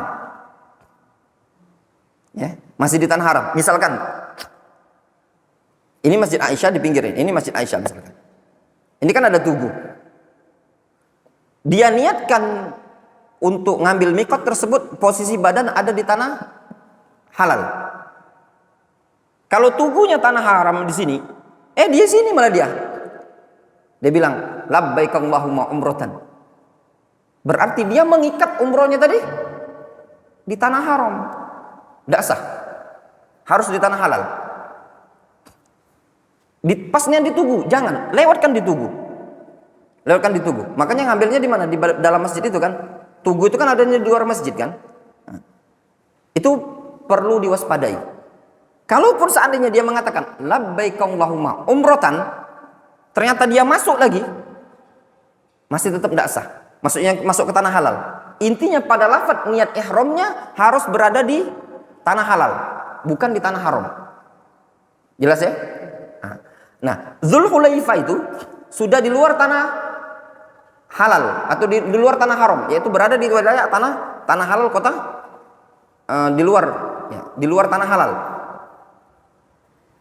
Masjid Dzul Hulaifah itu masjid tanah haram Madinah, tanah halal, kemudian nanti tanah haram Mekah. Yang sunnah, para jamaah itu disunahkan mandi, ya, mandi ihram, hukumnya sunnah, tidak wajib. Kalau ana pribadi,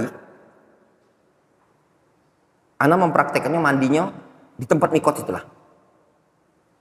Ya, insya Allah kalau keberangkatan besok itu ana mandi di tempat mikot, dan itu lebih sunnah. Untuk antum yang ikhwan-ikhwan, ana anjurkan mandi di situ. Untuk akhwat enggak usah, jangan mandi di situ. Mandi di hotel di penginapan. Ribet. Tapi kalau nak pengen mandi silakan, ada tempat mandi. Dan berpakaian ihramnya di mikot. Ya, insya Allah untuk keberangkatan tanggal 27 ini bisa kita praktekkan sesuai dengan sunnah-sunnah itu bisa. Karena rombongannya tuh tidak banyak, ada tiga pembimbing, Ustadz Yasir dengan grup dia dewek, tuntunlah anak buah dia, Miftahul Ridho itu juga dengan anak buah dia, antum sama anak. Insya Allah masih bisa dipraktikkan sunnah-sunnah Lagian lemak kita tidak katik bos kita dewek bosnya bertiga itu. Jadi menyesuaikan. Nah, yang pertama sunnah mandi di mikot. Yang kedua, apakah disunnahkan mandi seperti mandi janabah, kemudian berwudu, setelah berwudu, apakah disunnahkan sholat sunnah? Sholat sunnah. Di sini ada khilaf di kalangan para ulama. Ada sebagian para ulama yang berpendapat disunnahkannya sholat ingin ihram. Sholat ihram, sholat sunnah ihram. Ya. Makanya ada masjid di sana, ramai orang sholat. Karena ingin sholat sunnah. Ada yang mengatakan tidak disunnahkan. Tapi sholat kalau kebetulan zuhur ya sholat zuhur, kalau ba'da zuhur ya ba'da zuhur. Jelas?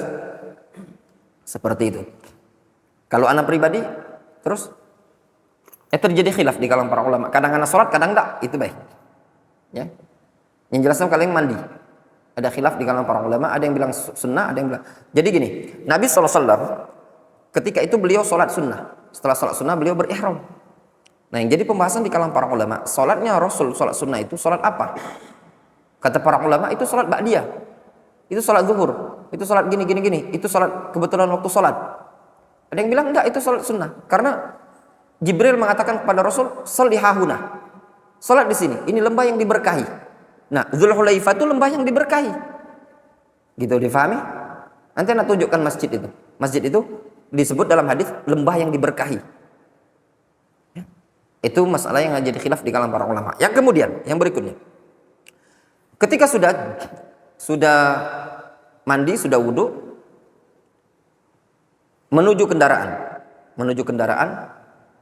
naik di atas kendaraan, duduk, kemudian menghadap ke arah kiblat.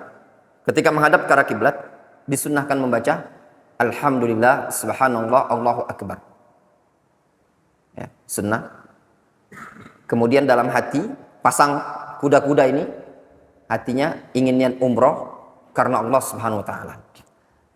Kemudian kalau kita sholat itu kan ada lafaz Allahu Akbar ya. Nah, kita itu lafadzkan dengan lafaz labbaik Allahumma umrotan atau labbaika umrotan. Labbaika umroh. Atau Allahumma labbaika umroh. Atau labbaika Allahumma umrotan. Nah, menurut sebagian para ulama, pelafazan labbaika umrotan hukumnya wajib. Menurut sebagian yang lain tidak wajib tapi sunnah. Yang wajib itu niat yang dalam hati tadi. Niat untuk masuk ke ibadah umroh. Difahami? Rangga? Ajatma? Ya. Jadi ketika di atas kendaraan, sudah berada di tempat mikot, ini kita sudah siap-siap mau masuk ke ihram. Kita niatkan labbaika umrotan. Atau labbaika Allahumma umrotan. Nah, pada saat peniatan dalam hati, itulah yang menjadi tolak ukur masuknya ke umroh. Lafaz itu sunnah katanya mereka. Ada yang bilang enggak, lafaz itu wajib, harus lafazkan. Labbaika Allahumma umratan. Anggaplah wajib. Kita anggaplah wajib ya. Sudah, anggaplah wajib. Labbaika Allahumma umratan. Ketika sudah antum lafazkan labbaika Allahumma umratan atau labbaika umratan, berarti sudah dianggap antum masuk ke ibadah umroh. Des, lah masuk. Ketika antum sudah masuk, antum berkewajiban harus menyelesaikan umrohnya. Ya. Harus menyelesaikan umroh. Atau ada ataunya. Kalau antum mengkhawatirkan tidak bisa menyelesaikan, mungkin karena badan meriang-meriang, atau mungkin jangan-jangan datang haid, atau mungkin begini dan begini, diperbolehkan antum istirat kalau perempuan dengan membaca labbaik Allahumma umratan in habasani habisun famahilli haitsu habastani. Kalau bahasa Arabnya. Boleh nggak bahasa Indonesia? Boleh, baik. Tadi kan ada omongan, lafaz Arab itu tidak wajib. Boleh dia mengatakan labbaik Allahumma umratan, ya Allah, kalau seandainya ada yang menghalangiku untuk tidak bisa menyelesaikan ibadah umroh ini tadi, maka di tempat yang menghalangiku tadilah aku sudah halalkan umrohku. Maka kalau seandainya tiba-tiba tidak bisa menyelesaikan, sakit. Tadi Hardian tuh tanya, sudah ada yang sakit dia katanya, jamaah dia. Nah, gimana solusinya? Kalau dia sudah istirahat dari awal, sudah. Tidak kena dam, umrohnya dianggap sah. Walaupun tidak tawaf, walaupun tidak sa'i. Itu faedah istirahat, namanya istirahat. Ya. Ketika mengucapkan labbaik Allahumma umratan, sudah dianggap umroh kita berjalan. Berjalan nanti bis menuju kota Mekah. Disunahkan bertalbiyah. Labbaik Allahumma labbaik, labbaik la syarika laka labbaik, innal hamda wan ni'mata laka wal mulk la syarika lak. Jalan ke kota Mekah. Terus kalau kita naik bus, perjalanan kita lebih kurang 6 sampai 7 jam. Kapan berangkat kita? Insya Allah ba'da sholat zuhur. Sekitar jam 2 siang, insya Allah jam 8 malam atau jam 7 malam sudah memasuki kota Mekah. Ya. Mungkin ada pertanyaan, Ustadz, ngapu siang nih anak ke Mekah? Ngapu tak pagi-pagi? Jawabannya simple. Hotel belum boleh check-in. Check-innya sore. Banyak travel jamaahnya terkuntang, datangnya kecepatan, dia sampai Jeddah subuh gak? Langsung bertolak ke Mekah. Jadi gini, kadang dihitung-hitung, nyampainya subuh di Jeddah, di Jakarta, di Jeddah, nyampainya subuh ke Mekah. Sudahlah, kalau nyampainya subuh ke Mekah tuh 2 jam 3 jam, tanggunglah, tidak usahlah check-in, tidak usahlah pesan hotel, kan tanggung, sayang gak? Cuma dipakai cuma beberapa jam. Sama lah Cak yang pesanan antum. Nah itu mirip-mirip lah kasus itu tadi. Nah, kalau dokter Vicky kan tidak booking dia. Cuman kalau tidak booking kan tunggu di mana. Nah travel yang menghemat itu ada yang Cak itu. Jamaah suruh duduk di lobi. Kan lumayan Cak. Kalau bookingannya anggap bookingan hotel itu 500 real lah. Nah 500 real. Kalau dia bookingnya ada 10 kamar. 5.000 real berapa? 5.000 itu 20 jutaan. Sayang 20 juta lah dapat motor siko. Cuma disewa cuma 2 jam misalkan. Ditunggu, suruh nunggu jamaah. Tunggulah baik Pak, Bu, hotel kita belum masuk, kamar kita belum selesai. Ada yang kayak itu, ada yang kadang kita ke Masjidil Haram dulu, kita tawaf dulu. Diajak tawaf dulu. Selesai tawaf, lah boleh balik sore check in ada. Ada ibu-ibu gong sekayu nanya. Kami kemarin Ustaz sampai Mekah jam 2. Akhirnya kami tawaf aja dulu lah. Belum boleh masuk hotel. Kan uang mas belum keluar yang di kamarnya itu. Kan disuruh keluar jam 2. Nah dibersihkan, boleh masuk jam 4 sore. Nah seperti itu. Makanya kalau dari Madinah tuh berangkatnya jam 2 siang. Supaya nyampainya malam. Supaya siang itu, sore, kan hotel itu boleh check-innya jam 4. Paling cepat. Jam 4 supaya malam tuh hotel tuh lah siap. Nah, diupayakan harus nyampai kota Mekah itu sebelum Isya. Sebelum jam 9 malam. Kenapa? Kalau lebih dari jam 9, rata-rata hotel itu selesai restonya itu jam 9, setengah 10, kadang paling molor jam 10 malam. Kalau sampai jam 11, analah pernah nyampe jam 11. Habis nasi di dapur. Tutup. Malah mau begawi, tidak nunggu gitu dewek. Tapi alhamdulillah disisai sama dia nasi, diwadaini kotak. Nah, itu kendala-kendalanya tuh Nah. Jadi kita berangkat dari Madinah ba'da zuhur. Insya Allah sampai Mekah itu jam 7 malam atau jam 8 malam. Ya. Nah perjalanan dari Madinah menuju Mekah disunahkan bertalbiyah. Labbaik Allahumma labbaik, labbaik la syarika laka labbaik, innal hamda wan ni'mata laka wal mulk la syarika lak. Itu hukumnya sunnah. Ya. Tidak wajib. Tidak wajib. Hukumnya sunnah. Boleh terus menerus, boleh capek tidur. Boleh ngobrol, boleh. Tapi ingat, di situ ada larangan-larangan. Ketika antum sudah mengucapkan labbaik Allahumma umratan, ada larangan bagi laki-laki. Ada larangan khusus laki-laki, ada larangan khusus perempuan, ada larangan yang tidak boleh laki-laki, tidak boleh perempuan. Anda sebutkan ya. Orang yang berihram tidak diperbolehkan melakukan hubungan suami istri dan bercumburiah.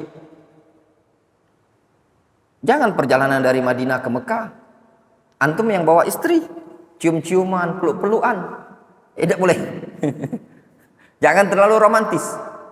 Ya enggak, kita sedang ibadah ini tadi. Antum sedang ibadah. Tidak boleh. Kemudian hubungan suami istri tadi masuk. Apa iya Ustaz hubungan suami istri? Mungkin kan baik kalau mobil sekeluarga belum sampai Mekah, dia nginap di hotel, terus terjadi hal-hal yang gawat itu pembahasannya. Kemudian dilarang berburu atau menunjukkan orang lain untuk berburu. Apa mungkin ya Ustaz berburu? Lah zaman Rasul jauh Mekah sama Madinah nih. Memungkinkan kelaparan mereka, ketemu kijang rusa, mereka buru. Masuk juga menunjuki orang lain berburu. Dia tidak berburu tapi nunjuk, adi-adi, itu loh di, ada rusa, tembaklah. Tidak boleh. Ya. Kemudian tidak diperbolehkan menggunakan parfum, menyentuh parfum, minyak wangi. Atau yang semisalnya. Apa yang semisalnya? Apa yang wangi? Yang mengandung zat parfum. Apalagi ini untuk bau kelek, tidak usah. Nanti ada wangi-wanginya. Terus cak mana Ustaz? Agak bau. Beli baik tawas. Bawa tawas putih itu. Iya enggak? Lebih aman. Bagaimana dengan sabun? Juga ada khilaf di kalangan para ulama. Lebih afdal, lebih bagus, tidak usah pakai sabun-sabun. Cuci tangannya lebih afdal. Ada khilaf karena ada yang bilang sabun itu mengandung pewangi gitu loh. Udah. Yang kita ambil yang aman. Terus bagaimana dengan adalah gawatnya kadang memang sebagian ustaz abal-abal di bab umroh ini banyak. Ada yang melarang jamaahnya. Bapak Ibu, jangan pegang pegang jeruk. Mana ada wangi jeruk. Wangi jeruk yang tak boleh, bukan tak boleh makan jeruk. Dia melarang jamaahnya minum air jeruk itu. Kan di hotel itu ada air jeruk. Kan yang dilarang tuh wangi jeruknya, bukan makan jeruknya. Itu ustaz abal-abal, mutawif abal-abal itu tadi. Kurang fikihnya. Apalagi yang dilarang? Dilarang untuk laki-laki menggunakan pakaian yang berjahit. Dilarang menggunakan penutup kepala. Pakaian yang berjahit apapun pakaian yang berjahit. Kaos kaki, kaos tangan, penutup kepala, tidak boleh bagi laki-laki. Terus apa yang dipakai laki-laki? Cuman ada dua kain. Nah, kain atas, kain bawah.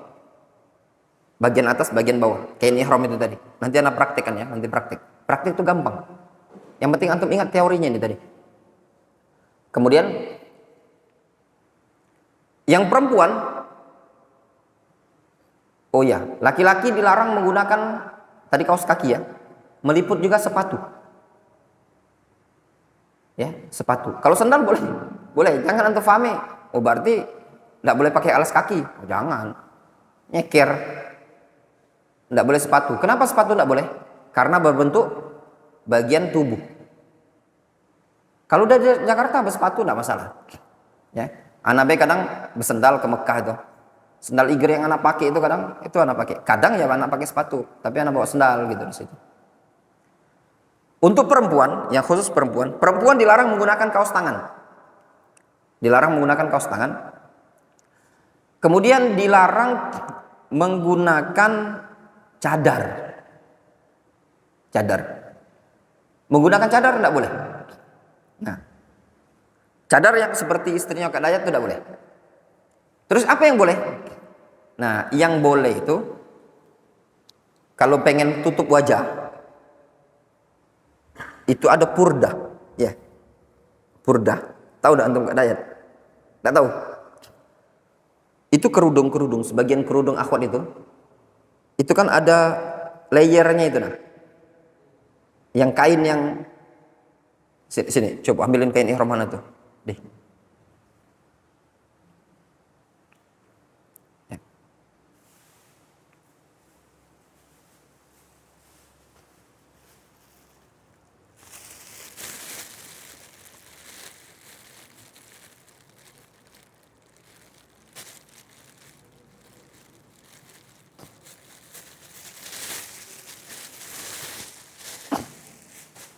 Jadi yang dilarang itu adalah apabila kainnya itu, cadarnya itu seperti ini. Ya, ini yang dilarang. Ya, itu namanya niqab. Bahasa Arab namanya niqab. Nah. Cak mana masker? Sama. Terus yang mana yang boleh? Yang boleh itu yang seperti ini. Ini kain ditutup begini. Set. Paham? Nah, kalau menutupkan kepala untuk akhwat ini ya, untuk akhwat itu kain ditutup kepala, terus kena wajah, itu boleh. Yang tidak boleh itu yang seperti ini. Terus apa beda Ustaz? Itu kan sama-sama nutup wajah. Beda. Kalau ini namanya khimar. Ya. Kalau ini namanya niqab. Rasul bilang gini, wala tantakibul mar'atu. Wanita jangan gunakan niqab. Difahami? Jelas? Jelas gak Didi?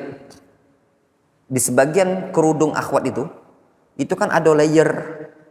Kalau ditaruhnya belakang kan, dibalikkan ke depan, itu boleh. Jelas? Nah, tapi kalau cadar tali yang terpisah itu tidak boleh. Jelas ya? Jadi wanita cuma ada 2 larangan pakaiannya. Tidak boleh kaos tangan, tidak boleh gunakan cadar. Jelas? Laki-laki seluruh pakaian berjahit. Gimana bawa dompet? Boleh. Bawa HP? Boleh. Bawa tas? Boleh. Pakai topi? Tidak boleh. Pakai payung? Boleh. Yang penting jangan nempel di kepala. Ya, bawa payung gini. Boleh. Jelas ya? Nah. Apalagi larangannya? Ya itulah larangan. Kemudian berjalan menuju kota Mekah. Sampai kota Mekah menuju hotel penginapan.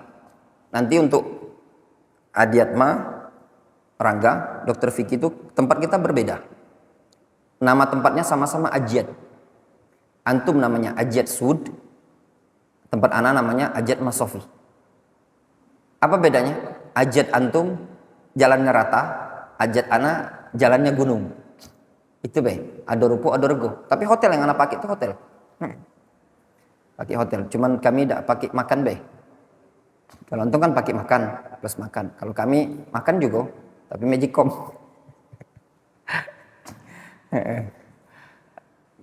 Hotelnya hotel, tapi hotelnya tidak terdaftar di belum terdaftar di online. Kan yang penting masih penting santri anak nginap di hotel, mensuruh anak suruh tidur di Masjidil Haram tuh. Nah, jadi agak terpisah. Tapi yang tempat antum tuh lebih dekat posisinya. Ya. Nah nanti udah sampai hotel, ya enggak perlu jauh nih sih jaraknya tuh. Hotel yang kaget antum nginap itu, gambarnya tuh mungkin kalau diukur-ukur sekitar 300 meter lah dari pelataran Masjidil Haram. Ya dalam artian kalau antum jalan kaki itu ya tak perlu jauh, olahraga lah ibaratnya kan. Nah jalannya rata, tidak nanjak. Nanti udah sampai hotel, mandi, karena dulu Abdullah bin Umar pernah mandi ketika masuk kota Mekah. Ditanya, kenapa antum mandi? Kata Abdullah bin Umar, dulu aku melihat Nabi SAW mandi ketika masuk kota Mekah. Nah jadi ketika masuk kota Mekah disunahkan mandi. Mandi, udah mandilah dulu. Pakai sabun, tidak usah. Pakai sampo, lebih baik tidak usah. Ya, mandi mandi basah badan, seperti mandi janabah itu, wudu, udah mandi, wudu. Nanti makan dulu di hotel, tinggal makan. Nanti di hotel tuh ada tempat makan untuk antum ya. Tinggal makan saja. Tinggal makan baik. Oh kita bayar loh. Nanti ada ruang makannya. Tinggal makan ya, tinggal makan deh. Nggak tahu biasanya ada kupon atau tidak. Kalau biasanya kadang nggak kasih kupon, tapi nggak tahu kalau akhir tahun ini di kupon itu kasih barcode. Sebagian hotel itu cek itu. Kasihnya kita kupon. Dicek sama barcode. Ngapo? Supaya jangan orang lain menumpang makan. Itu kadang kerepotan. Kadang yang orang lain itu kadang contoh orang lain tuh gini. Anak kan bawa travel misalkan, bawa jamaah. Kadang anak ngajak wong. Makan di hotel kami be. Sebenarnya makan tuh siso. Makanya anak-anak Yaman itu ya, mereka kalau umroh kan kadang joinan sama yang tukang hotel tuh. Jam berapa bang ambil nasinya? Ambil jam 10 malam ya, nasinya ambil di sini. Dikasihkan nyobain. Kemarin anak sama Andre itu. Kadang di grup, ada nasi di hotel ini, kalau mau ambil. Ada, males. Kadang itu tadi. Makanya kalau nak umroh, makanya anak ngomong, lah banyak yang nanya yang nak keberangkatan Ramadan itu Kak Didi. Tadi ada yang nelpon juga kan. Apa Ustaz fasilitas tidur Masjidil Haram? Cuma lalu tempat naruh koper baik kata anak. Jangan dulu tanya fasilitas. Kalau nanya fasilitas tuh, kaki fasilitas dah bagus. Malah enggak kaki fasilitas kan. Kalau ada fasilitas alhamdulillah. Kemudian mandi yang tadi sudah mandi, persiapan untuk ke Masjidil Haram. Nanti ada anak informasikan di grup WA, kita ketemuan di Masjidil Haram. Atau kaki anak yang ke tempat antum, anak yang tuntun antum. Dari hotel tadi, sudah wudhu tolong sudah wudhu. Adiatma tolong ingatkan bapak, wudhu. Nah, kenapa? Karena sebagian para ulama ada yang menyatakan dipersyaratkan, bukan lagi wajib. Dipersyaratkan sahnya tawaf adalah dengan bersuci. Ya, suci dari hadas besar dan hadas kecil menurut sebagian para ulama. Nah, untuk antum akhrangga, wallahu alam istri antum nanti di tanggal 1 Desember apakah sudah di masa haid atau tidak. Mudah-mudahan tidak di masa haid. Kalau tidak di masa haid bisa langsung tawaf. Ya. Kemudian sudah wudhu, kita akan masuk Masjidil Haram. Masuk masjid, dahulukan kaki kanan, ucapkan doa masuk masjid. Kalau bisa hafal, ya doa masuk masjid. Apa doa masuk masjid? Allahumma ftahli abwaaba rahmatika. Kemudian melihat Ka'bah, berjalan melihat Ka'bah. Ada asar, ada sebagian doa, walaupun ada perbincangan di kalangan para ulama sahih ataukah tidak doa ini tadi. Ada doanya, Allahumma antas salam wa minkas salam fahayyina rabbana bis salam. Ada yang bilang doa ini sahih, ada yang bilang enggak sahih. Ya. Hafal alhamdulillah. Kalau anak terus Ustaz pilih yang mana? Dosa pilih yang mana? Selagi ada doanya, walaupun ulama berselisih, baca baiklah. Ya. Jangan ditanya, Ustaz yang nguatkan yang mana? Nah itu males. Ya, syukur-syukur kalau Ustaz ngomong tidak sahih. Jadi aktif zikir. Habis kalau jadi itu ya. Baca baik, insya Allah doa. Allahumma antas salam wa minkas salam fahina rabbana bis salam. Kemudian kita akan berjalan menuju pojok Hajar Aswad. Anggaplah ini Hajar Aswad. Ketika ingin tawaf, dimulai dari Hajar Aswad. Tata caranya ketika start di Hajar Aswad, pilih salah satu dari 4 cara. Cara pertama, sentuh Hajar Aswad. Kemudian cium. Kemudian mengucapkan Allahu Akbar. Boleh tidak membaca bismillah? Bismillah Allahu Akbar. Menurut sebagian para ulama, boleh pakai bismillah. Sebagian lagi mengatakan, tidak, cukup Allahu Akbar. Ya, memang terjadi khilaf penambahan bismillah ini tadi. Kalau anak cak mana? Kadang bismillah, kadang Allahu Akbar baik. Ya. Dimulai dari Hajar Aswad. Itu cara pertama. Cara kedua, kalau tidak bisa cara pertama tadi, cara kedua, sentuhkan tangan, cium Hajar Aswad, ucapkan Allahu Akbar. Cium tangannya, Allahu Akbar. Tidak memungkinkan, ada tongkat. Ya. Antum adiatma mungkin bapak bawa tongkat. Bapak sodorkan ke Hajar Aswad. Kemudian bapak cium tongkat tadi sambil mengucapkan Allahu Akbar. 3 cara tidak memungkinkan. Dan pasti tidak memungkinkan. Susah, bukan tidak memungkinkan. Maka cari cara yang keempat. Cukup isyaratkan tangan ke Hajar Aswad dengan mengucapkan Allahu Akbar atau Bismillah Allahu Akbar. Apakah cium tangan? Pendapat yang terkuat, tangan tidak perlu dicium. Ya. Ingat, dengan bahasa Anda menyebutkan pendapat yang terkuat, tangan tidak perlu dicium, berarti ada khilaf ya. Nah, itu tadi. Yang terkuat tidak dicium, cukup Bismillah Allahu Akbar. Jalan kita muter. Apakah ada yang dibaca? Tidak ada dibaca bacaan khusus. Ngapa Ustaz yang di umroh itu ada bacaannya dibimbing? Nah, itu bacaan mereka buat-buat sendiri. Apakah salah? Bid'ah. Jangan dulu ngomong ke bid'ah. Selagi mereka tidak meyakini itulah sunnah, boleh-boleh saja. Ya. Kalau anak pribadi, daripada dituntun, antum penting doa dewek-dewek. Ada yang doa istighfar, ada yang selawat, ada segala macam. Bebas. Itu lebih khusyuk dibandingkan dituntun. Baca Subhanallah, walhamdulillah. Rame di Ka'bah itu. Kadang ya Allah, orang Indonesia ini tadi. Intinya tidak ada bacaan khusus ketika tawaf. Ya. Tidak ada bacaan khusus. Mau baca apapun terserah. Antum mau baca istighfar, baca salawat, baca apa terserah. Mau doa saja terserah. Sampai ketemu pojok rukun Yamani namanya. Ketemu rukun Yamani, apakah ada yang dibaca? Kalau bisa sentuhkan tangan di rukun Yamani.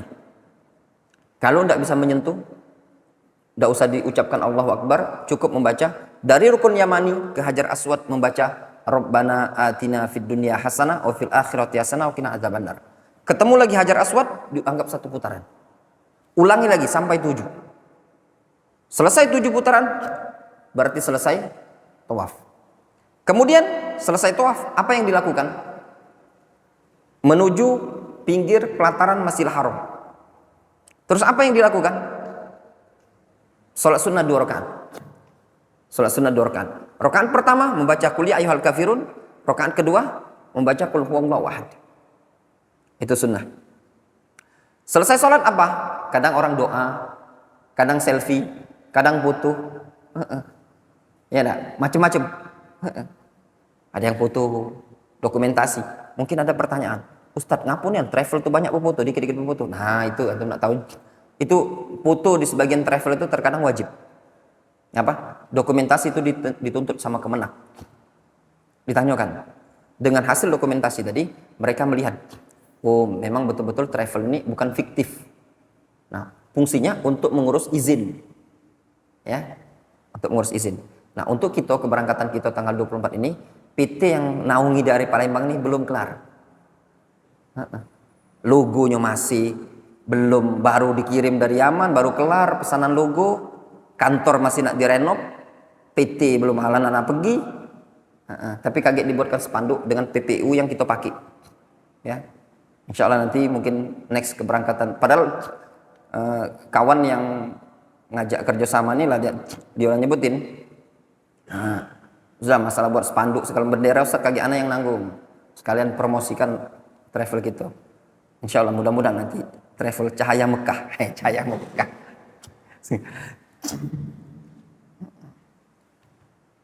Di Mas Krebet insya Allah kantornya. Ya. Sponsornya yang wakaf tanah ini, Pak Erwin. Itu yang ada pemodal. Ruko juga tidak nyewa, ruko dia dewek. Rencana seperti itu. Ya mudah-mudahan kalau travel itu berhasil, tiap tahun antum mana berangkatin ke Yaman, insya Allah. Asal bersih dulu pondok ini. Nah, kemudian setelah selesai tawaf, tinggal sa'i. Menuju tempat sa'i, membaca Innas safa wal marwata min sya'airillah. Faman hajjal baita aw i'tamara fala junaha alaihi ayat tawfa bihima wa man tatawwa khairan fa innallaha syakirun alim. Bacaan Innas safa wal marwata min sya'airillah itu hukumnya sunnah, tidak wajib. Aku dah hafal Ustaz, kamu dah hafal tak masalah. Ngapa Ustaz hafal? Pernah mondok, itu tadi masalahnya itu tadi. Wajar baik. Kami hafal ini karena tiap hari pelajarannya kayak ini terus. Nah, jadi kalau bapak dah hafal, ya jangan dipaksakan di. Terus membaca apa lagi? Membaca abda'u bima bada'allahu bihi. Nggak hafal juga Ustaz. Nggak hafal tak masalah. Simple. Kan tadi lo diomongin sunnah. Ya enggak? Sunnah. Kadang jangankan antum ya. Kami yang pembimbing ini kadang lupa bacanya tuh. Saking sibuk ngurus jamaah. Bu, naik, kanan. Tahu-tahu lah di pucuk bukit sofa, lupa baca yang tadi, ayat tadi.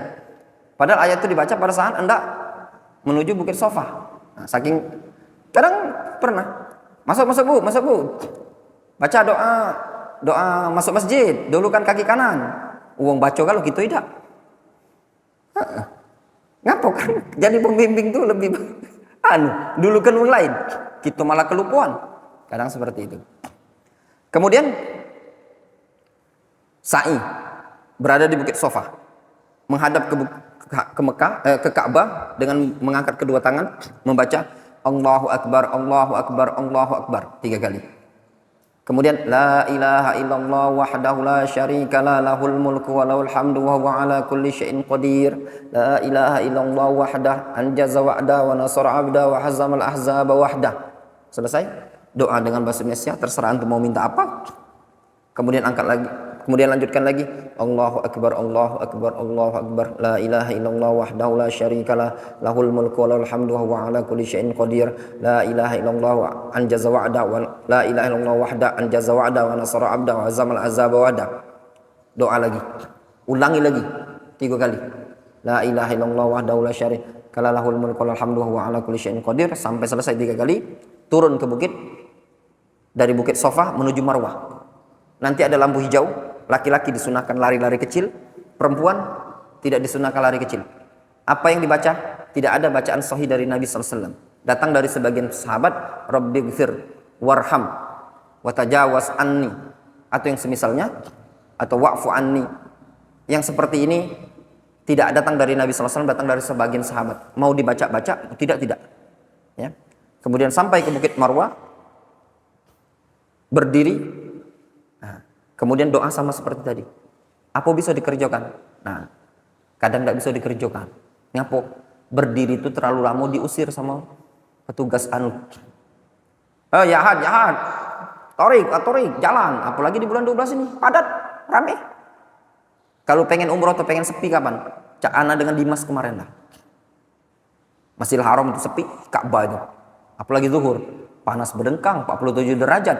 Sepi dak kati adong sholat dikit kan kosong. Antum kalau nak tawaf ya zuhur itu bisa antum tawaf maraton, panas 47 derajat, siapa sholat sampai sholatnya tuh baik cepet nih, tidak lama-lama. Jadi kalau pengen umroh sepi kapan nak pengen umroh tuh sepi? Setelah musim haji bulan 7. Tapi jadi musim haji kemarin jamaah haji lah balik ke Madinah, lah balik ke Indonesia, jamaah umroh belum datang. Sepi. Cuman panasnya berdengkang. Itu kata orang panas berdengkang tadi. Kalau antum masak telur itu pacak mutung. Tapi sepi. Musim akhir tahun sejuk, tapi rame. Nah, itu tadi kan butuh sabar.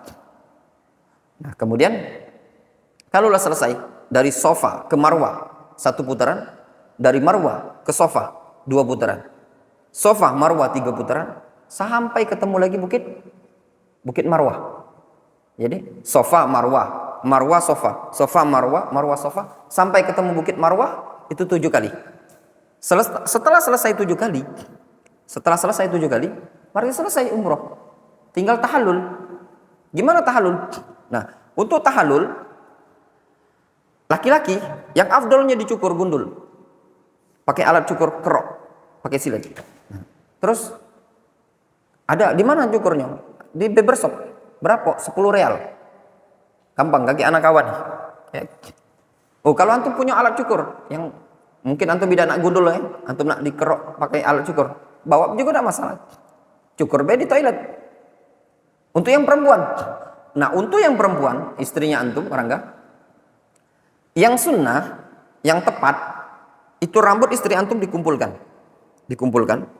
Rambutnya dikumpulkan, ya. Diambil yang paling bawah, minimal 1 ruas jari. Diambil yang paling bawah, minimal 1 ruas jari. Bukan yang dilakukan oleh sebagian jamaah umroh. Ini dia kerudung, ambil baju yang depan ini, potong sini. Itu kurang tepat. Difahami? Kurang tepat. Yang tepat gimana? Misalkan rambutnya panjang tadi, rambutnya panjang gini, nah, diambil, misalkan rambutnya panjang gini, ambillah rambutnya, semuanya rambut tadi, kunciran itu, ambil potong yang paling bawah, minimal 1 ruas jari, dan dipotong semua. Jelas gak Didi? Sebagian jamaah umroh itu dia cuma ngambil yang nyelip di kerudung ini, bagian depan, potong sama dia, itu kurang tepat. Jelas ya? Nah, itu tata cara tahallul. Kalau sudah tahallul ini tadi, sudah selesai umroh. Boleh di hotel. Di hotel boleh. Di kamar mandi boleh. Apakah harus tahallul tadi adalah orang yang memotongnya adalah orang yang sudah tahallul? Tidak harus. Ribetnya. Ini fikih wallah alam, ana dapat ilmunya itu tadi. Jadi gini, sebagian travel itu nggak mau dia tahallul sampai nunggu ada orang yang tahallul motongkannya. Pertanyaannya gini, antum tadi siapa yang motongkannya? Terus yang ke tukang rambut, ada lagi yang lebih parah tuh gini. Tahallul be dulu katanya. Yang laki-laki itu potong dulu, potong rambut seruas jari ini, tes. Kakek datang ke tukang cukur, gundul. Kalau antum meyakini tahallulnya adalah dengan potong sedikit tadi, sudah sah tahallulnya antum. Cukurnya antum tadi, cukur biasa itu namanya, bukan cukur tahallul. Jelas? Terus kalau antum meyakini itu bukan tahallul, ngapain antum potong? Kan enggak boleh. Belum selesai. Kan heran puluh. Kemarin anak bawa jamaah umroh yang bulan Oktober kemarin, mutawifnya bilang, tahallul be. Fikirnya mamang sih kok balik ke mas krebet mutawif nih. Ungus kayu bulu gak didik. Senatong kayu nih lumayan, ada yang kuliah di Mesir, ada segala macam, banyak di Al-Azhar. Itu keliru lah pemahaman seperti itu. Ya. Jadi dia kebanyakan nyuruh potong dulu, tahallul san, potong. Terus cukur. Nah, kalaulah sudah tahallul, sudah dipotong, untuk apa lagi dicukur? Cukurnya kelas gundul biasa berarti. Kalau dianggap gundul itu adalah tahallul inti, terus ngapa dipotong? Kan tidak boleh dipotong. Nah, itulah pentingnya ilmu tadi. Wallahu ta'ala ya kawan, mungkin ana praktekkan sedikit ya. Tinggal ini teorinya, tinggal prakteknya. Ya.